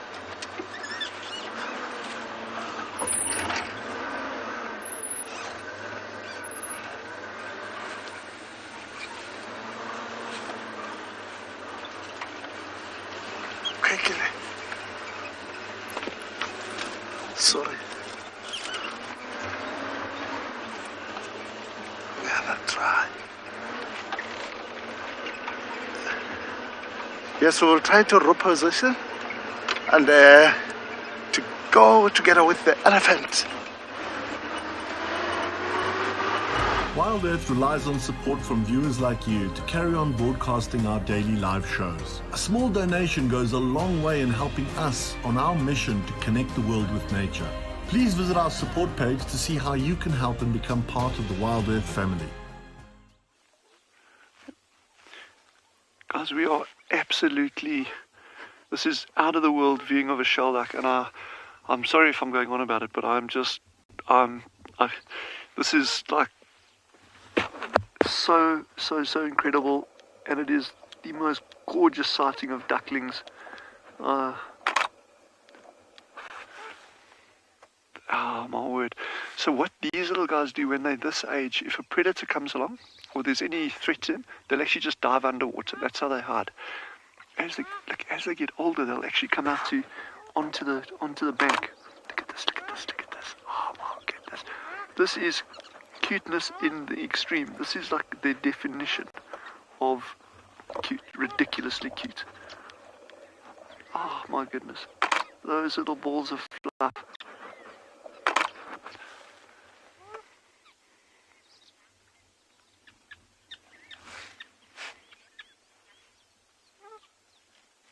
So Chrissy has just asked something about the ducklings in the nest. So basically, if I got it right, the nest can be far away from here. So these ducks, they actually nest underground. And this particular nest, this female's been nesting 800 meters away from the water. 800 meters. So they've actually, remember when we got to the dam when the hyenas were here, the two ducks were here. Okay, and then they were like, after you left us, you went down to, I think, Juma or somewhere, they started like honking, and I said to David, now they're going to take off now, and they both took off. They flew straight up to the nest, which we mentioned, and I thought, okay, well, they're obviously going to go, one's going to go back, incubate, the other male probably stand guard, and next thing, like 20 minutes later or 30 minutes later, yeah, probably 30 minutes, 35 minutes later, here come the ducklings. So they'd actually gone out there just to go collect the little ones, and they walked them all the way 800 meters through grass, around bushes, the threats of predation. I mean, yes. And then they just bring them out to show them to us. Well, now I'm going all animal in you there. It's like they brought them to show them to us. I don't know if they did that. I think they just brought them down to the dam like every other shell duck in evolution's ever done. But I like to believe maybe they did bring them out too, because we've shown some persistence with these little ducks. We've certainly put in some hours. I put in a fair amount of kilometers looking for that nest. Yes, I'm so happy now. But let me tell you, everyone, I'm going to tell you something really crazy now. How's this? So I get out. So I've been awake since 1 minute past 12 last night. I did not sleep a wink since then. I woke up with this crazy dream of a hyena, of being mauled by a spotted hyena, where I was trying to show someone a spotted hyena. So anyway, this hyena runs up to me, latches onto my arm, and starts like trying to eat me, basically. Anyway, so I wake up, and I've been awake ever since then. And get down to the dam. What's the first animals we see? Spotted hyena. Needless to say, I kept my arms well inside the vehicle. But seeing those spotted hyenas, seeing these ducks, oh my goodness, this is just, yeah. There's a couple of things, probably one thing that would make it better. A lot better. If it can get better, but yeah, it can. Ah, yes. Hey, what a morning, eh, guys. What a morning. And I'm just so pleased that you could all see this with us. My word. Thank heavens for spotted hyenas, for chasing things into dams. Because if they hadn't been here, we would have, okay, there's the shell ducks, chatted about them a little bit, and then carried on going. And we would have, like, rocked up here, like, I don't know, 12 hours time ago, and then like, oh, look, there's flippin' little ducklings.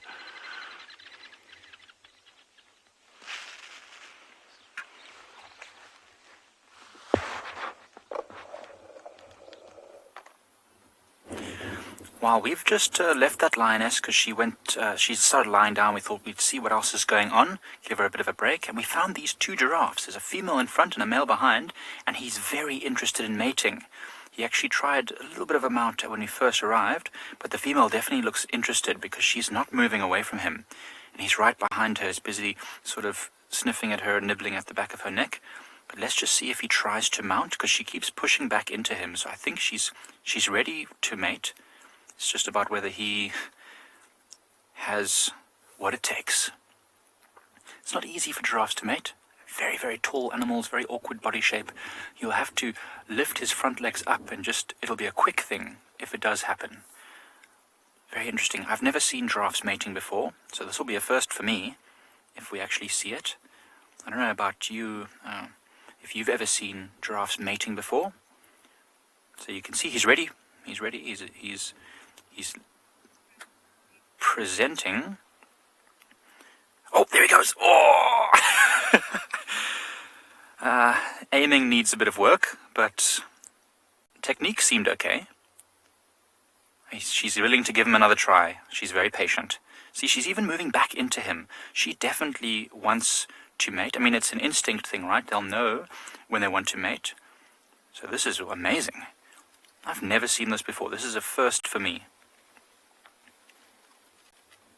Now you can also see the difference in size between a male and a female. He stands easily almost half a meter taller than her, and he might not even be... Oh! It takes a bit of doing. When you have such an awkward body... Oh, come on, boy. You can do it. I'm so excited for him. I really hope he manages. He seems to be putting in a lot of effort. I'm going to have to try and reposition the vehicle. Just give me a second.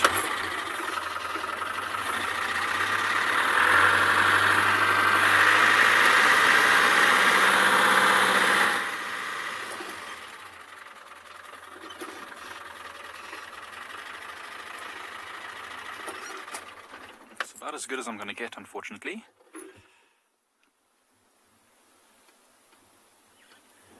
Oh, he looks shy now. Oh, Have we ruined his mojo? I hope not. I'm sure he'll try again. See, she's watching us, and so he's listening back towards us, or maybe it's just the wind. But definitely very, very awesome to see such behavior. I don't know if any of you have ever seen behavior like this before from giraffes. This is an incredible thing to see. And won't happen just once. So he's not presenting anymore, so the moment is past, unfortunately. Oh, buddy. I hope you haven't messed it up. I'm sure she's going to give you another chance. She's not moving away from him. So that's quite awesome. And he's definitely interested in following her. See how he keeps moving? Oh, now you can really see the difference in size. That's incredible. Look at that difference. He's much larger. You might see him now reaching down. Maybe he'll sniff at her hindquarters and do what's called a phlegmon, and that's him testing her urine. But obviously he's done that already. He knows that she's ready for mating, and she's clearly interested. Try again. Oh, he he braced himself. I'm going to try and reposition the vehicle again. They're walking towards another road, and we might get a very awesome view. Okay, that's so great. She is playing hard to get. You know what? This courtship ritual between giraffes sometimes takes a long time. It can have been many days that he's been following this female, waiting for her to give him a chance, and it won't be an instantaneous thing. You know, she might have been trying for days and days, and only now she's thought, oh, I'll relent, I'll give him a chance. So that's really cool. I love seeing this kind of behavior, and that's one of the amazing things about being able to spend days and weeks and months in the bush at a time on these safaris and get to know these animals, because we get to watch this behavior develop over time. We get to watch it slowly, but oh, they're going to move again. Here we go. Look, there's a whole bunch of other females as well. So there's a herd of females, or at least a group of females. We don't really call them a herd. Oh, look, she's reaching back. That's amazing. Hey. This closer giraffe is obviously not interested in having her thunder stolen. Okay, I'm going to move back again, Kurt. Just give me a moment. There is going to be a nice open view, I think, in a moment. I'm going to have to go on this road here. Hey, Kurt.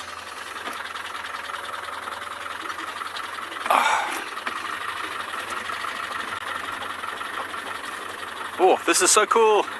Man, we're having an amazing morning. From the lioness that we've been hoping to see to these giraffes mating.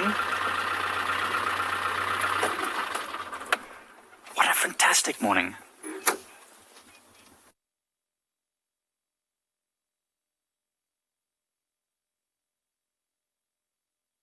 Might also be in a similar estrus status, so meaning that also receptive, also wanting to have mating opportunities. So no problems at all to mate in front of others. In fact, sometimes there's almost they almost get, how can I say, like they also start having the instinctive urge to mate when they see others mating. It's almost like induced ovulation in a way. Sometimes it happens with lionesses as well. We know that males must mate with them in order to get them to ovulate, and I don't think it's the same with giraffes. But yeah, there will be no problems. They will definitely mate. They're not shy. Okay? No inhibitions. Try again. So you can see with that body shape, those long neck, big shoulders, heavy muscles, it must be quite uncomfortable for the female as well to have a heavy male giraffe that can weigh, you know, almost 1,500 tons, 1,500 kilograms, you know, to climb on top of her and rest his weight on there, even if it's only for a moment. Okay, let's see if he's going to try again. Oh, she's very patient, isn't she? Or maybe not. She's akin to him, saying, get on with it. I don't have all day. I've got leaves to eat. Okay, they're denting now. Let's see. He's going to try again. Oh, no. False start. I'm sorry, we're making him feel shy. So he's maneuvering her. Oh, he's maybe going to smell there again. See? Just testing.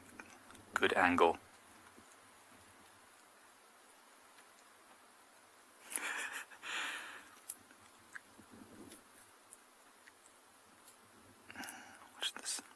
He's certainly handsome enough, isn't he?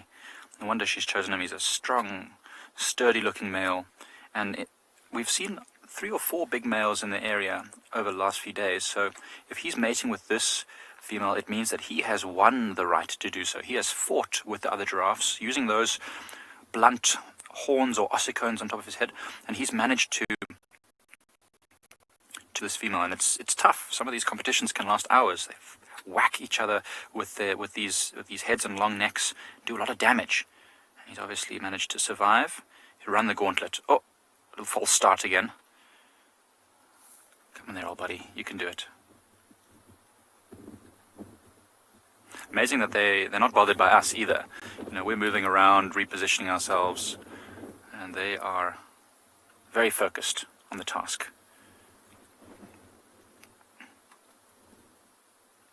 Here we go. Oh, that was odd. It's almost like she braced herself there, ready for his weight. You see how she sort of flung her leg out.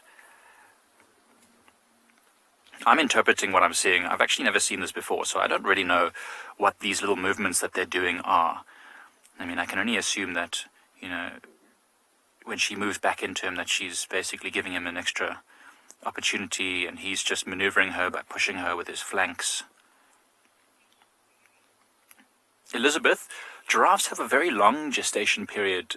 Considering their size, it's not surprising. It's over a year, almost a year and a half for giraffes. Very, very long gestation period. Elephants have the longest, as you know, 22 months. Or say, as you know, as I'm sure you've heard, 22 months. And most antelope are only about 7.5 months. But a giraffe, a year and a half almost gestation. Of course, they've got a lot of developing to do. It takes a long time for them to be able to develop those long bones and long necks. They need to be well developed if they're going to survive out in this harsh world. I really want him to try again. Go on. Go on, you can do it. Don't be shy.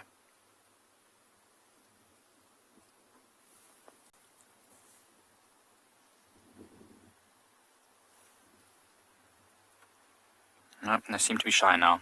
Listening around. The wind is picking up. You know, it's a lot windier now than it was this morning. And so even though they don't have to be afraid of predators, they still alert, still listen around frequently to what might be sneaking up on them. This is a very vulnerable moment for them, mating. They're very focused on each other, so they have to stop every now and again and just remember that there are actually predators that can be about. Oh, man. She's not making it difficult for him now. Not making it easy, rather.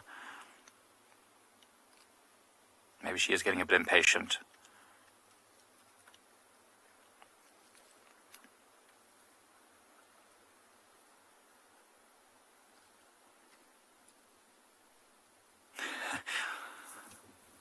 Well, I guess you can't rush perfection.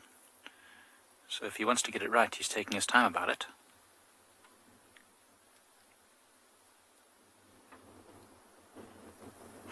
So now I wonder, with all this energy being expended on mating with this female, how often do they actually mate? I don't know. Does he have to have multiple attempts? Will he do this over the course of a few days? Or is it sort of a one-hit wonder, so to speak? I mean, I've seen impala mating before, and that's just one movement, and then it's done. Then he moves on to the next one.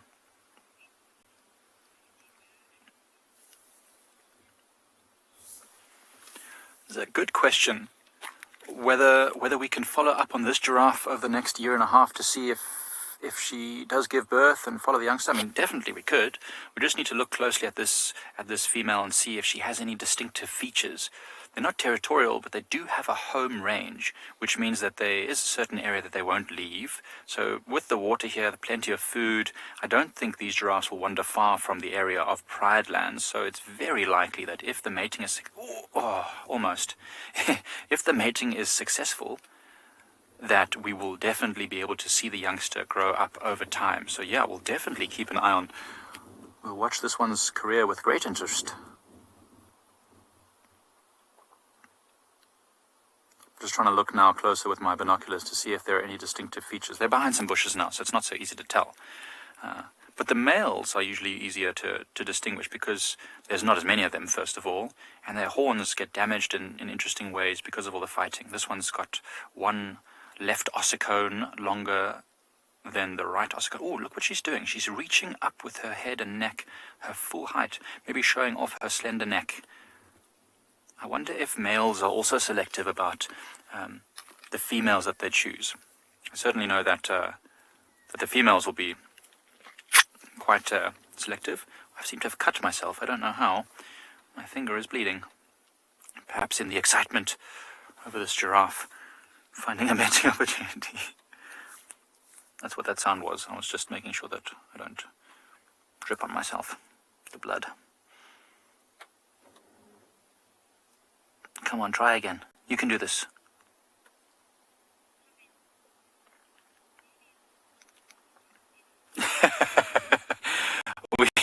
We should bring a speaker next time, Laurel, on the vehicle, and then we can play some Chris Brown, some Elvis, something smooth, some smooth blues. It'll get them in the mood, hey? A little bit of Matthew Mole, maybe?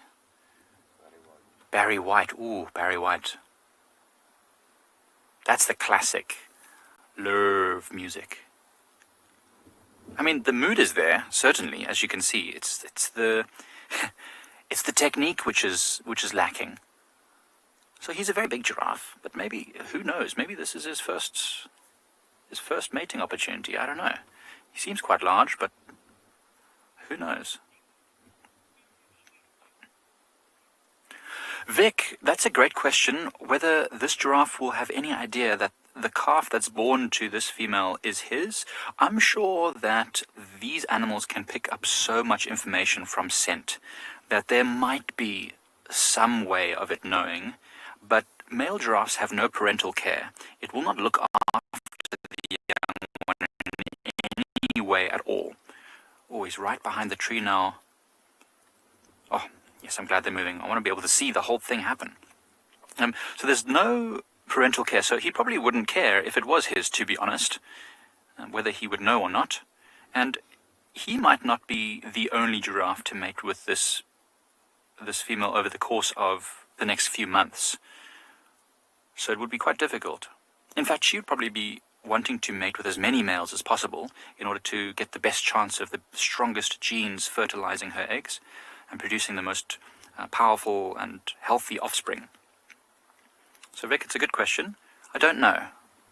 Animals that have parental care, even if it's minimal, would almost certainly know if it was their offspring or not. Sometimes it might just be purely from the fact that they have mated with the female. Lions, for example, I don't know if they can smell. I'm going to have to move us again forward, because they're moving a bit further away. Lions can know if they've mated with a lioness, and so they'll have an idea that the offspring could be theirs, and therefore protect that offspring. That's why lionesses want to mate with as many male lions as possible in an area in order to ensure that the maximum amount of males will protect their offspring. But a giraffe, I don't know. I'm just going to stop us. I know we've got a few bushes and branches here now. No, don't move away. Don't be shy now. Look at her acting all coy.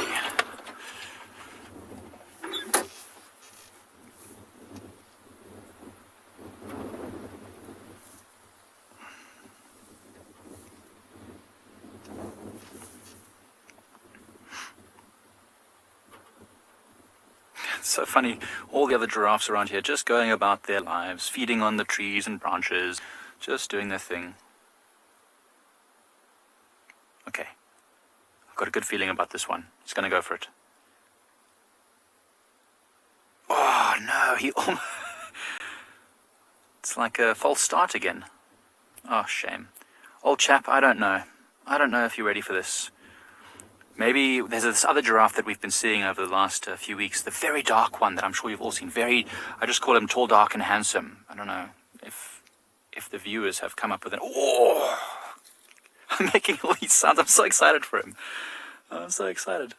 This is, as I said, this is a first for me. Never before have this... Oh, he got it. I think he got it. Yes! My boy. I think we have success. See, he's looking over to us to say, did I do good? Did I do good? You did very good, old buddy. Very proud of you. I don't know if any of you saw that clearly, but it looked like he made contact. I think we might have just witnessed the beginning of a new generation of giraffes. Spectacular. I'm so proud of you.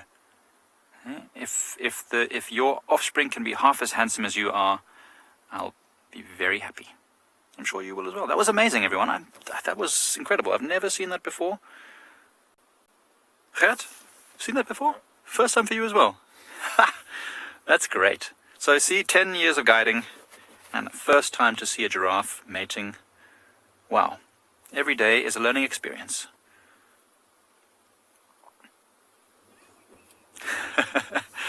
Right, so I think we will probably leave these giraffes now. They seem to have moved apart from each other a little bit. I think the deed has been done, and we'll see what else is going. Give them a chance to cuddle.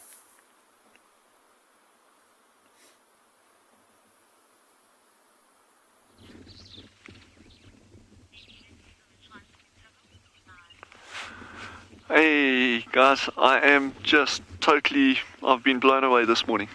Absolutely blown away.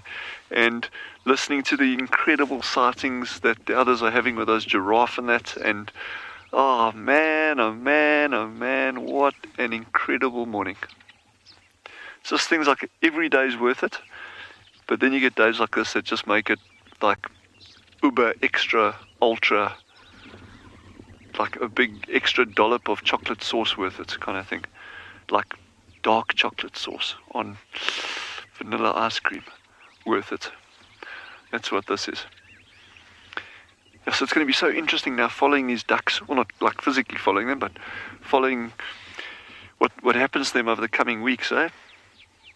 I'll do a bit more reading up on them in terms of how long those youngsters take to develop, and when they're going to be independent and that. So I don't know how much data is available, but I'll look it up. But it's going to be really cool doing some of these little hard stints, or sitting in these little blinds. But it just shows how, again, this has just proven the value of sitting in one place where you screened, the animals, aren't worried about your presence, that kind of thing. And it's just, oh man, so beautiful. This you got baby shell ducks, you got a dead gemsbok lying in the water, doves.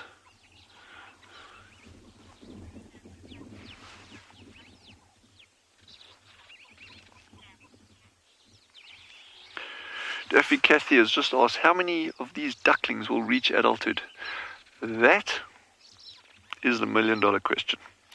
I'm hoping all 9 of them, like I was hoping for all 5 of the meerkat pups. But the reality is, it's probably unlikely that all 9 would.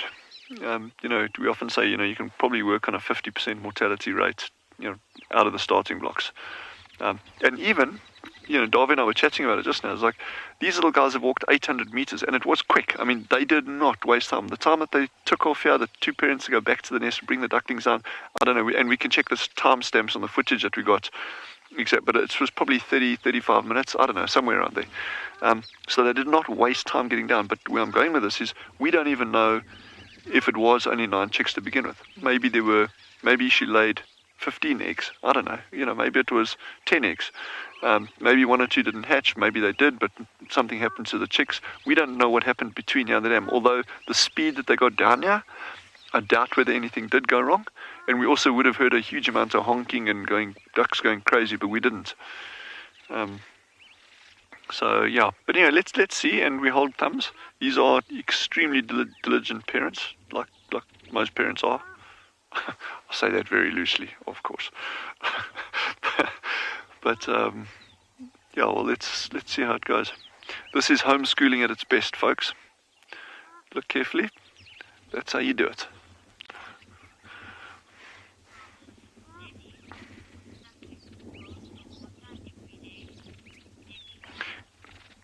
Debbie has asked, will these ducklings go to the water every day? Debbie, 100%. These ducklings will not leave the water.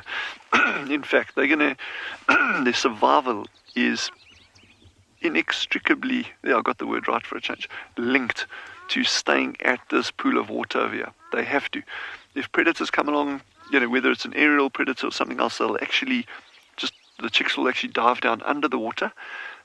When they get a little bit older, what these things tend to do, and Egyptian geese do that as well, they actually run into the bushes on the edge of the water. So I don't know why that would be, particularly if you're sitting in a body of water. Once you just go hide in there. But the thing is, this body of water is getting very shallow already. So there's many places here where these adults, if they put their feet down, they'll actually touch the bottom. I'm not going to try it, just out of interest, but I'm just saying. Yeah, so they will be sticking with us, and that's what's going to be so fun. We've got our little blinder, we've got the ducks. I am a happy duckling.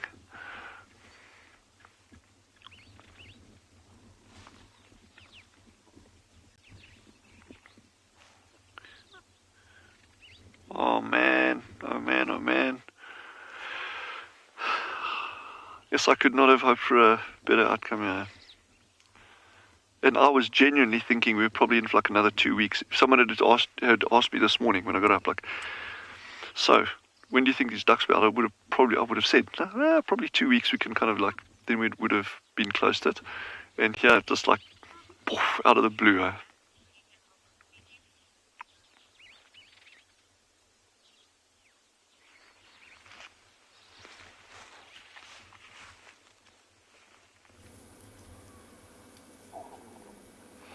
Yes, we did try to relocate that leopard. Unfortunately, we've been unlucky because it was mobiling a little bit very fast. Shalamba. So as we are moving back, trying to take another road, maybe we'll be lucky.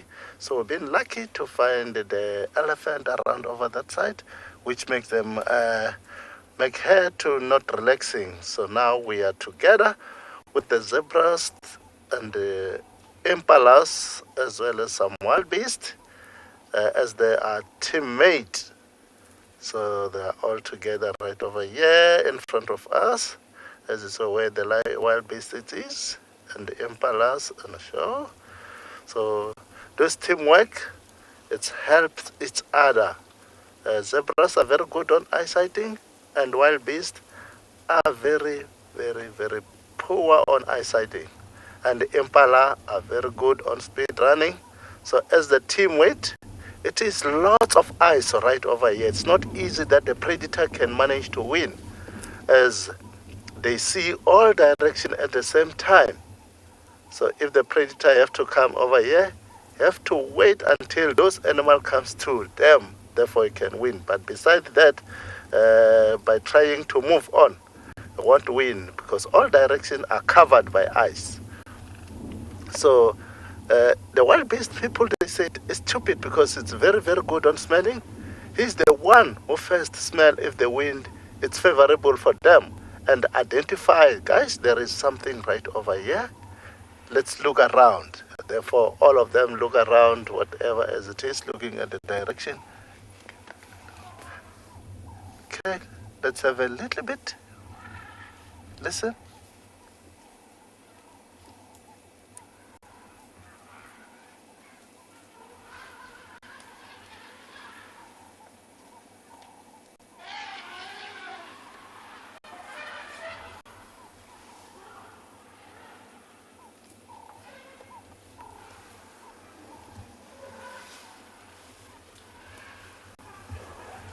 Otherwise, impala and wildebeest, they are friends, as they are. Impala, as I said, it's good on speed running. Okay, guys, sorry, before I'll come to that question, I just want to check something.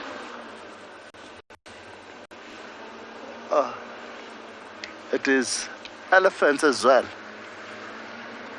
So it's two heads together. That's why you can hear this sound making big noise. They're charging each other. Look at that, what's happening? So it's two head meet, and then the other head chasing another head.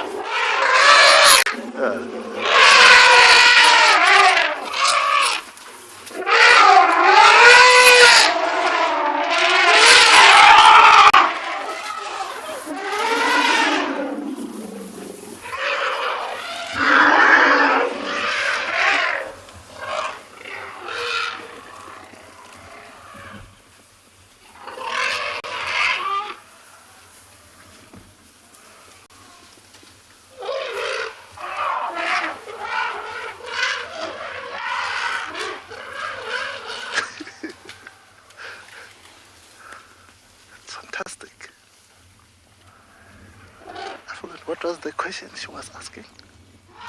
Okay.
Yes, it is indeed.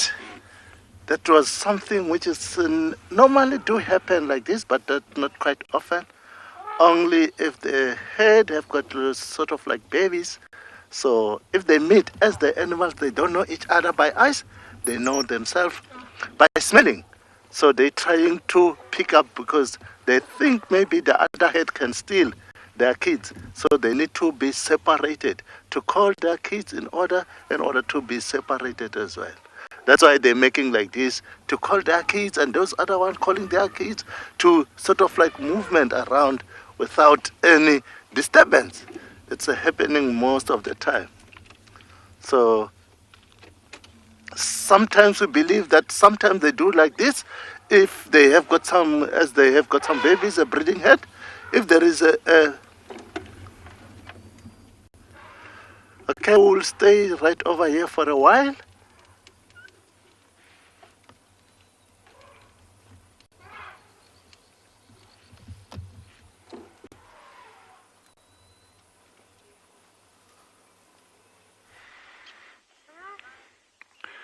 So you guys will see that little jackal coming out there. Okay, so he's got his eye on this carcass, but all these ducklings, they were sitting on the banks with mom and dad.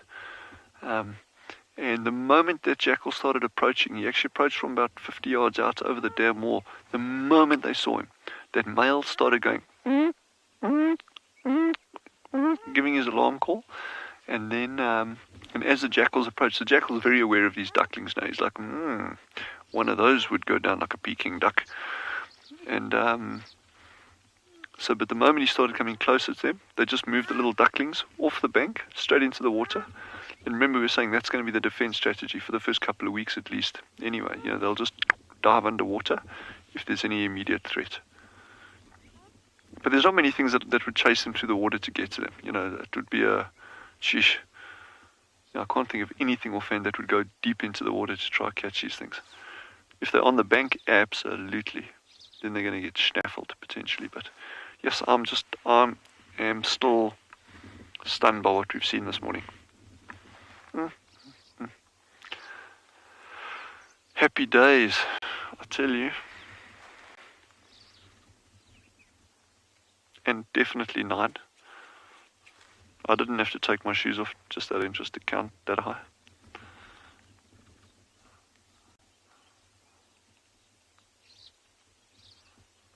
So now we're going to need to find names for all 9 little ones, names beginning with an S. There will be an immense tongue twister.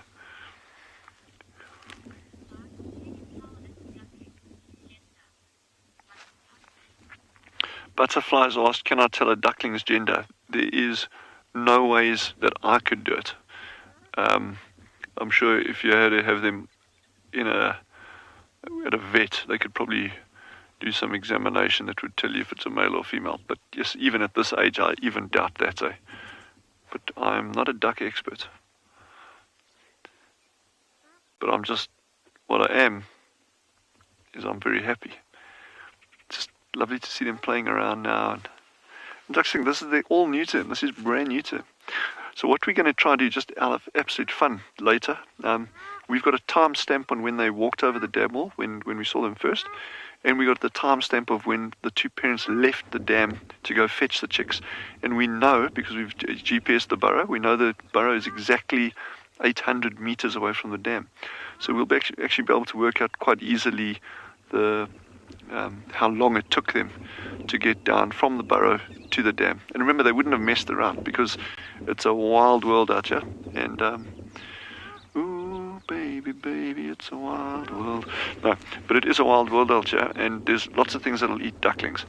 So they would have got down here as quickly as they can. So it would be really interesting to work that out.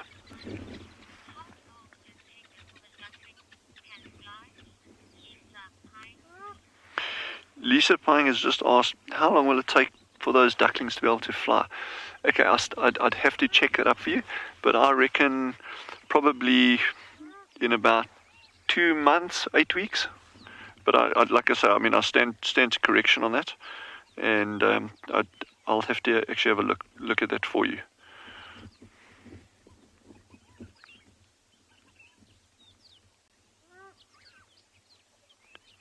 Okay, it says at 42 days, the breast, flanks, and abdomen has mature feathers on it. Okay, so it's, let's say 6 weeks, give or take, roughly.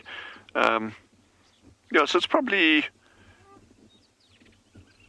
by 56 days, they're almost completely feathered, including the wings, and almost fully grown by 63 days. Okay, geez, so 2 months, so it's 8 weeks. Okay. And the pair leads, I'm sorry, I'm reading from like the Bible on birds now, just that interest called the Roberts Field Guide. Well, this is not the Field Guide, this is the Roberts. And it says here, the pair leads the young to water, usually in the early morning. Hey, well, we got that one right. Both adults care for the young, which are kept in muddy areas and shallow water, taking refuge in deeper water if disturbed. Before fledging, the chicks dive to escape predators. Oh, here's something else interesting. Unfortunately, we didn't get it on film. It says here, breeding pairs vigorously chase large birds, like herons and cormorants, away from the young. Obviously, because those things can actually eat them. But what we saw this morning, we weren't on air, unfortunately. The parents were still here. Then a big flock of guinea fowl actually approached the dam to come and drink. And the moment they started cresting the dam wall to come and drink, geez, these two ducks started, and this is before the chicks were down here, the ducklings were down here. Immediately the two adults swam over him, and then the male started chasing them around, flapping and running around on the bank after these guinea fowl, actually trying to chase them away, which he did. And the guinea fowl haven't been back since, so very interesting behavior.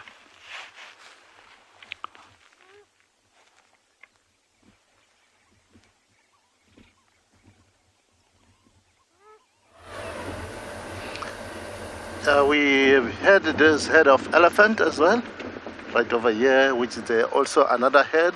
They were always sort of like fighting, but they're not fighting, just only to separate for themselves. So all of the head, now they are separated, the voice will go down. So they must make sure, the one who's leading them, to make sure all of them, they are here, especially for the young ones. They make sure that all the young ones are here. It's difficult for them once it loses the young ones. The young ones, they can manage to join to anyone. But the fully grown one, they can manage to see, this is not our head, we are not belongs to them. Therefore, that's why they're making that big noise, shouting each other. Each and everyone have to pay attention in order to grab its son or daughter to be with. Therefore, they can manage to move off, and then they will starting to relax. If they see each other that we are all complete, it is very, very rare to make sort of like this, because normally they give them a chance. If they smell that other one, that this is not, there are some other people who are not belongs to us, they don't go there. They smelling, they separate for themselves, as well. They are keep on feeding for themselves. So you can see this one is also double checking that is there anyone who's naughty. I believe this one should be the alpha for them.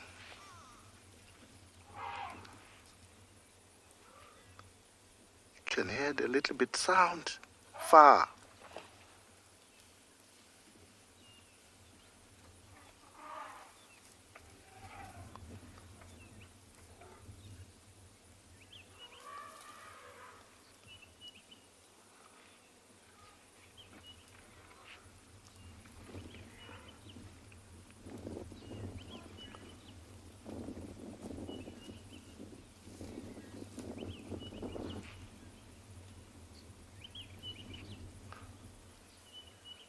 Okay, as you see them now, they will start grazing soon. As now they're starting to push their ears or flipping their ears, that it means tells us now we are calm. So once they're calm, they will starting to feed for themselves. And as they are managed to communicate, they're asking each and everyone, are we all in? Is there any person missing? So if there is one missing, they will keep on shouting that the other one have to hear where they are.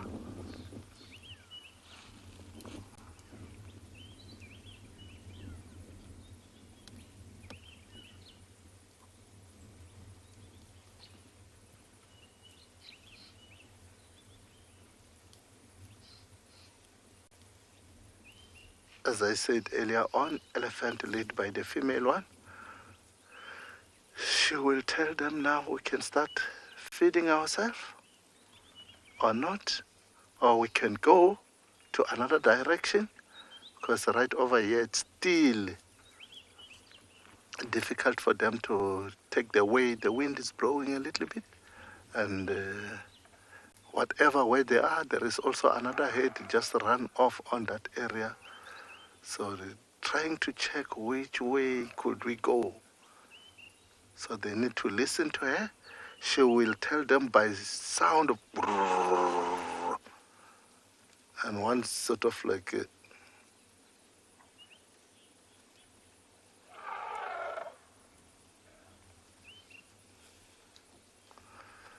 no, Sarah. Elephant, they only have got molars. They only using the tongue for milking. Not, they don't have any teeth for milking.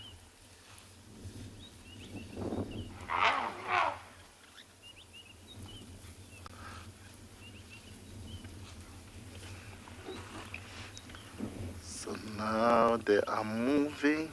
As I said, they will control by one. She will tell them what to do.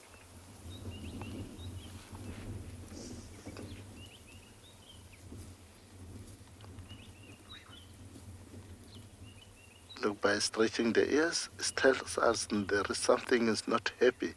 Evenly, if to you, if it stretches the ears and pulling the trunk up and coming directly to you, you have to know. But it can stretch the ears and come to you while the trunk is on the ground. It's not that much problem. But the problem is the trunk is up. Definitely, it did manage to smell you, and that you are something that make her cross.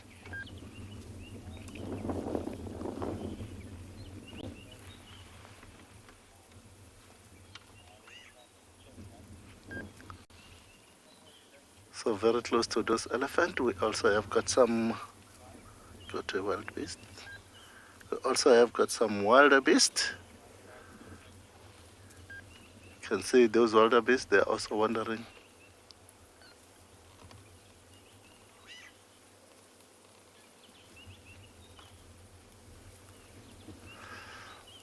Yes, Sarah, that's a good question. The elephant have got 6 pairs of molars. That's why their age, it's so limited about their teeth. It's not so limited about how could be, but the reason they have got 6 pairs of molars, once the last pair of molars get grounded, it doesn't have that much chance to eat, because the elephant, they just chew the food and swallow it, and it's a single chamber stomach, so they can't regurgitate that food to be. So the last pair, it's only identify how long could be. Mostly after 10 years, after 10 years, after 10 years, after 10 years.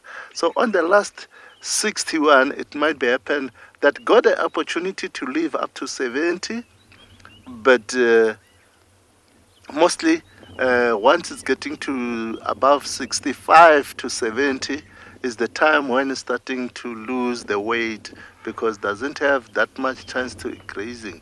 It's depending on the vegetation. If the vegetation it's have got lots of grass more than trees, can live to reach 70. But if that vegetation have got lots of grasses, doesn't have that much chance to get to live up to 70. Because in winter, autumn, yeah, we will stay right over here for a while.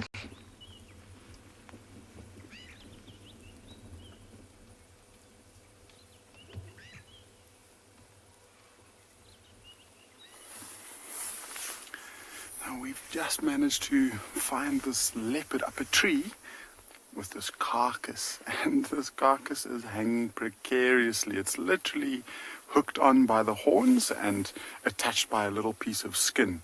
Otherwise, the majority of the meat is hanging down, which is a little bit risky. And this young leopard, I suppose, isn't that experienced, but at least it's secure enough that it's not at risk of falling down whilst it's resting. And he at the moment is literally using a piece of what looks like the neck as a pillow. But because this carcass is dangling, we've been seeing a hyena walking at the base of this tree doing circles, and it comes every now and again, looks up at the carcass to see if it might drop, and then it returns back to rest. And this is exactly why leopards take their kills up trees, to try and prevent the hyenas from stealing it. And if this young male leopard decides to start feeding, and the more he starts feeding and the more he gets into it, he starts taking more and more flesh and skin away, and it could become, that piece that's attached could become thinner and thinner, and if it breaks off, it's going to fall onto the ground, and that hyena is going to make very light work of it. It's really great to see a carcass up a tree like this. I can't tell you how many times we've followed leopard to a kill, and literally before they even start feeding, they get followed by a hyena, and it comes in and completely takes the kill away. So it's safe for now, but it could drop if it starts feeding.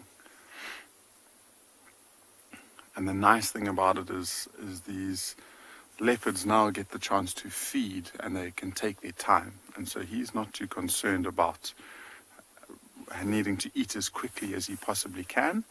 So he'll literally just sit there and have a rest and feed when he feels like it. And it seems like that's what he's been doing, because his belly is looking really nice and round.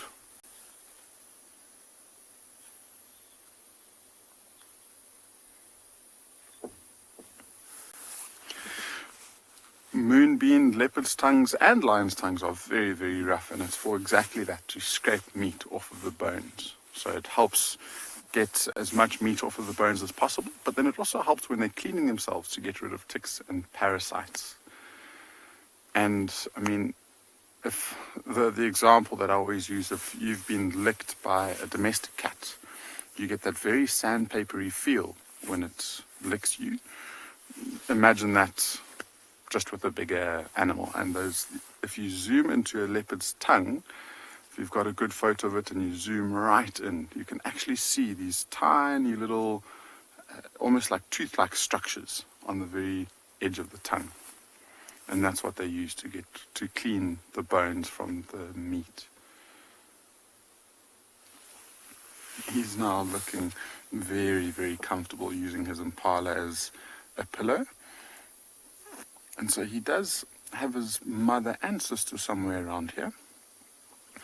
But so with him having a mother and a sister, this is part of the Tswalu leap. So the mother's a Tswalu female. he's a young male and he's got a sister the same age as him. But I mean, the tree that they're in is not the best tree for 3 leopards. And so with the hyena lurking around, I'm sure that these leopards might have moved off slightly and they're probably just resting in the bush. And it's so typical of cat behavior. I suppose most animal behavior, for the young male cub to be the one on the carcass most of the time. Ooh, Owen, if we can get just above, there's a beautiful, beautiful little bird that's chittering and it's flown away. Damn it. It's called a white-bellied sunbird. You might be able to hear it. It goes... It was just such a perfect view. But unfortunately it's flown a little bit too far and behind some bushes where we won't be able to see it properly.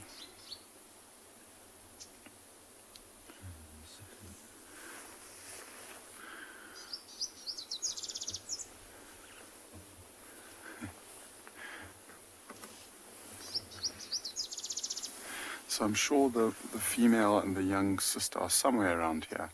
But like I say, with this hyena lurking around, they'll prefer to be slightly separated from it, and they're probably resting in the bushes. They might even be, especially the young female, to escape the hyena, might be up another tree.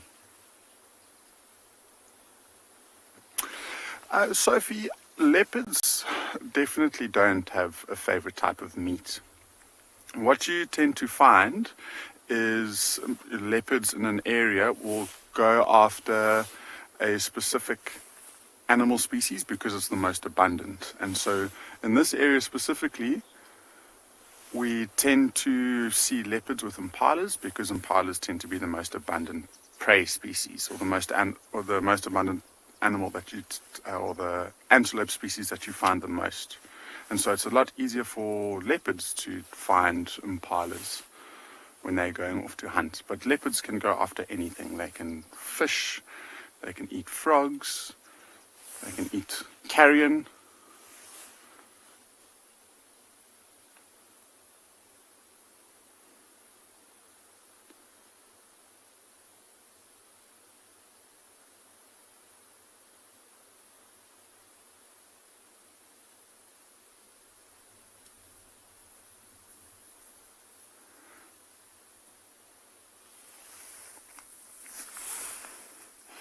So I'm sure it's going to be here for a little while.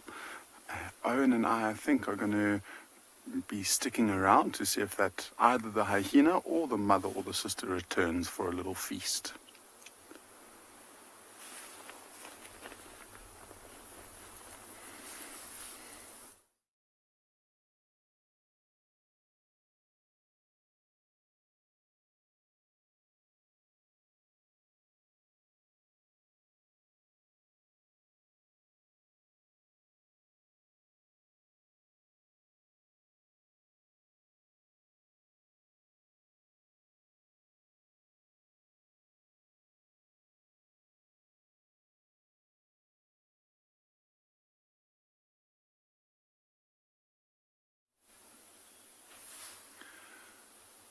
Welcome back.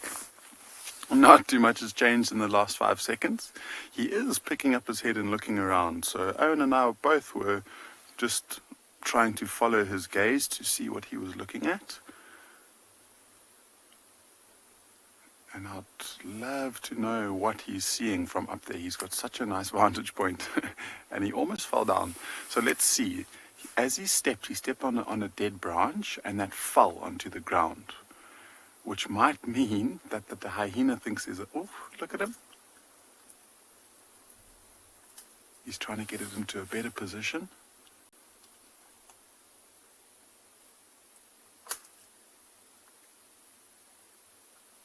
There we go. That looks a little bit more secure.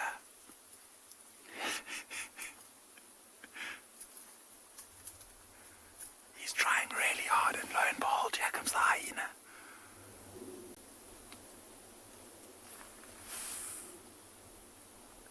Just poking its nose up above this bank. The tree might be in exactly the wrong place, but it's directly behind there.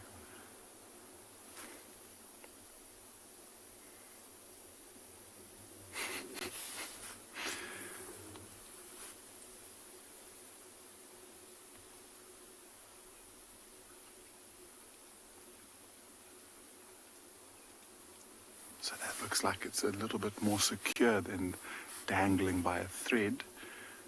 It's still not properly in that V. I think he is happy there because at least he can hold on to it now whilst he's feeding. But that lower part is hanging very loosely. It's shaking in the wind. And that's a lot of meat to lose. And so I'm sure he'll try and get it up and over the branch.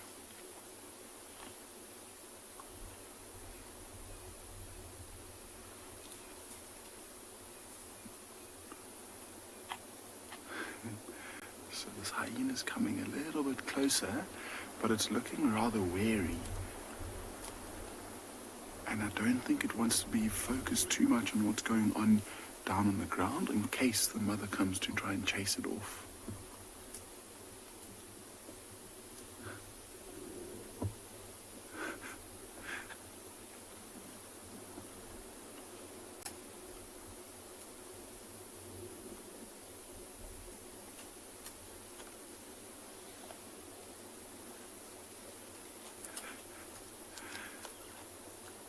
The tree that the mother chose to hoist it is not the most comfortable of trees. And so this leopard can't lie down and feast. It has to stand up awkwardly on its back legs, hold onto the carcass with one front paw, and try and find a nice chunk of meat that it can bite off.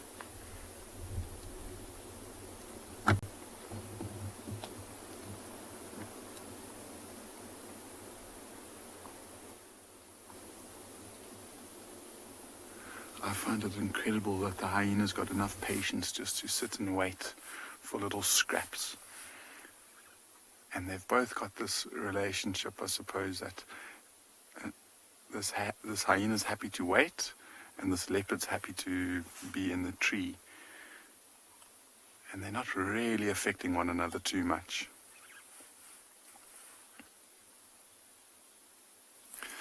Oh, Wild K, I don't think this hyena's bothering it. I mean, these animals know each other so well. I mean, I'm sure this hyena spent countless times following a leopard and sitting just like it is now, waiting for the scraps. The hyena will start to irritate and pester the leopards as if the carcass was on the ground. Then the hyena would run in and try and take the whole carcass for itself. But I mean, just in the last week and a half or so, we've been following the story of this male and his sister and his mother quite closely. And on one occasion, the mother led their cubs straight towards a kill that was fresh on the ground. And they had literally just started feeding it when a hyena came in and stole it. Then in the afternoon, we went back and we found that the leopards had managed to re-steal it from the hyena. And then the hyena stole it again. And after that, we came back and I think a different leopard came in and stole the kill off of the hyenas again. So they've got this relationship and they're very, very, I suppose they're very, very close to one another in some ways.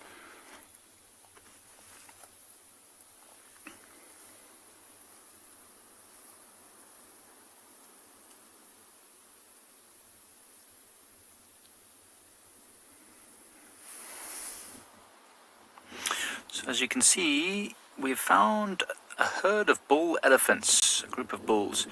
We thought they were heading towards Leopard Dam. They were heading there quite quickly, but now the wind has picked up quite a lot. You can see all the leaves and branches starting to move. So they seem to have stopped in this bit of a hollow here. Maybe it's slightly less windy down there, and there's a bit of green grass and vegetation for them. So they are stopped there at the moment feeding. They'll probably head to Leopard Dam a little bit later, maybe if it gets warm enough that they're forced to the dam. They want to avoid it now. It's very open there. Maybe the wind is not so nice for them. I'm sure included in this group somewhere is Kumo, the very big elephant bull that we've all been watching over the last few months. Probably this one here. He's very large, but who knows? It could be any of this thing. There's two big bulls there, so it could be one of the two.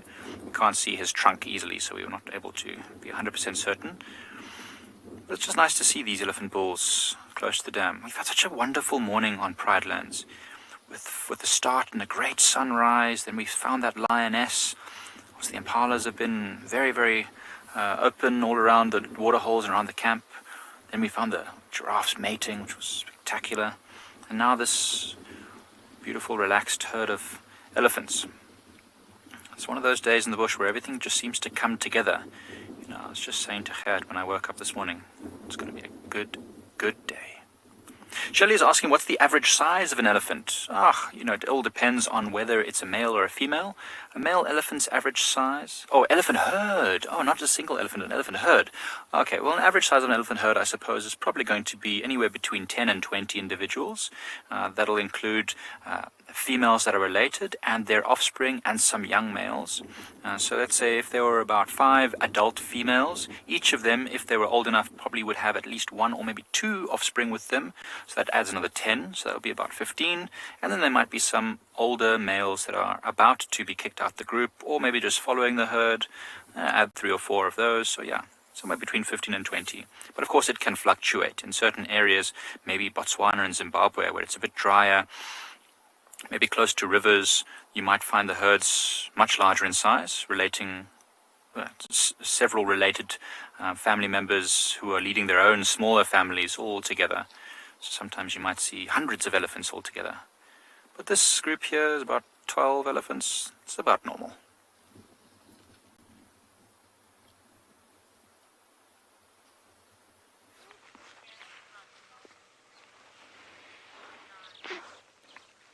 So this little jackal has been very sweet. He rocked up here, the ducks went nuts. So they're keeping a careful eye. They've just popped all the little ones back into the water because they climbed out to go sit on the bank. And at the moment the jackal appeared, they started alarm calling and put all the little ones back in the water. But this jackal, he actually tried to catch some doves. He was approaching the carcass and there were some doves drinking in front of him, but he just darted super fast after them, just taking an absolute chance. And jackals hunt doves like that, and there's a lot of areas where it's well known that they do that.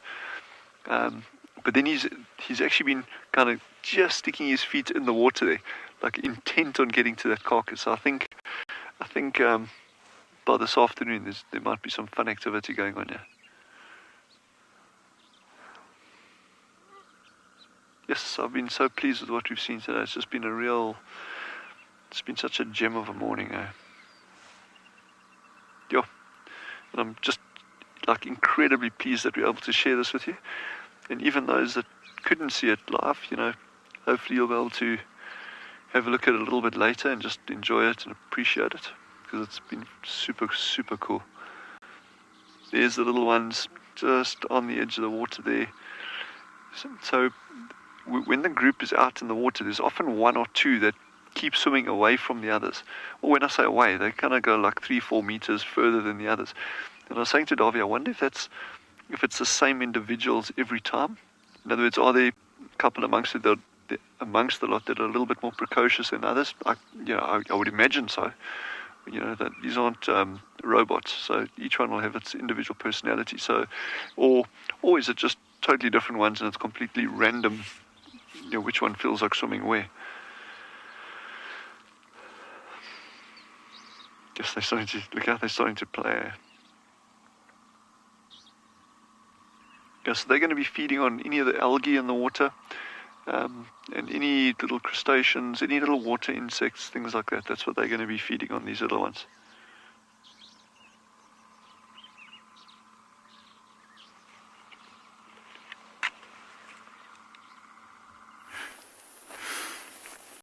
So this leopard is not winning in securing the carcass any better. He's been trying to pull the rib cage where his back feet are, and now he's trying to negotiate and maneuver the head a little bit more, which might help. But I think what's keeping this carcass hooked on so nicely are those horns wrapped around the bottom of the tree.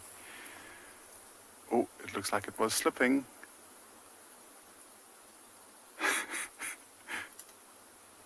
There we go. Looks like he might be winning.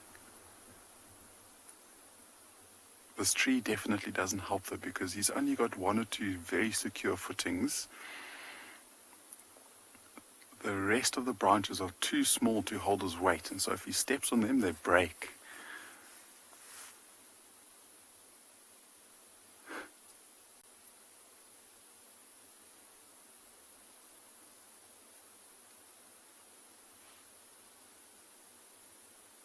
Let's see what he's going to try to do. He might try and grab it from lower down and pull it across.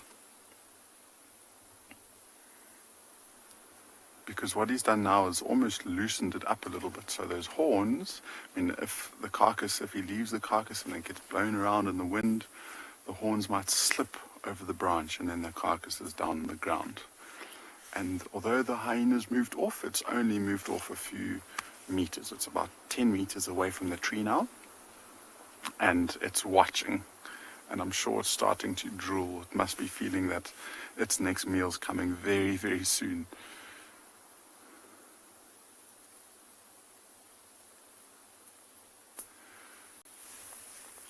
And he seems to be panting quite a lot.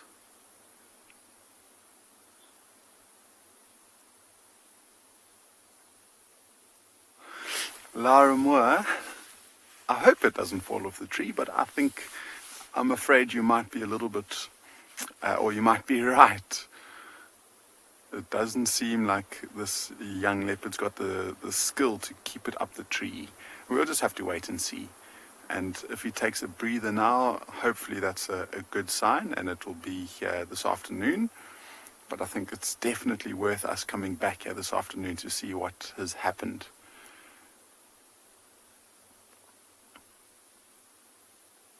There's not too much meat left, but there are big chunks around the legs and around the neck that I'm sure he would want to try and feed on. But if we look at his face and just see how he's panting quite heavily. So it takes a lot of work.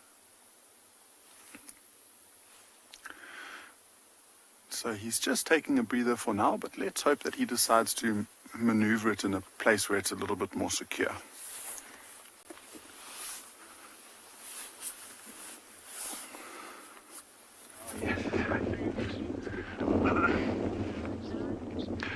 So while we're here, I just want to show you very briefly two very, very beautiful birds. I think there's just two, maybe there's more there. There we go. These are Namaqua sandgrouse, the male on the left, female on the right. And these birds have got this incredible ability. They can fly 50, 60, 70 kilometers away from water, away from the nest to go get water, and then they'll take the water back to the chicks. But how they get that water is they'll actually what we call belly wetting. So they'll actually sit in the water, the male, only the male, not the female. He sits in the water, soaks his water onto his feathers, and then he flies all the way back to the nest, and the chicks actually suck that water off the feathers. And that's an adaptation for these semi-arid areas where your rainfall can be very, very, very erratic. Wonderful adaptations out here, and I'm just so pleased that you all saw these ducks with us as well. Wow.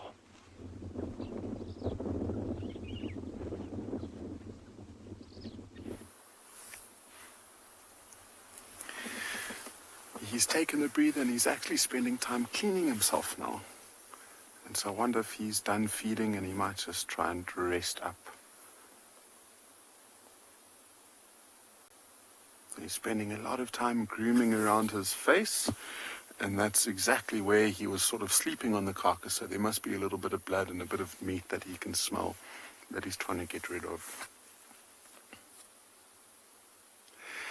And what I find amazing is we've been watching him struggle for the last 5 minutes or so, and his mother is just so skillful to be able to put it up there and keep it up there. So let's hope it stays there for this afternoon. But like I say, we're definitely coming back here, so please tune in this afternoon at 3 o'clock on YouTube or on SABC3 if you are a South African viewer, and we'll be here, and I'm sure the other reserves are going to be showing you as many interesting and wonderful animals as they possibly can. And I mean, this morning there's been cheetahs, we've got lions to follow the story of that young female, to know that she's back with the pride is so exciting. Leopards, Tswalu's got some wonderful bird life around the waterhole. And so there's so much potential this afternoon, it feels like it's going to be a fabulous drive. So we'll be here, same place, same time. Please feel free to join us and have a wonderful rest of your day.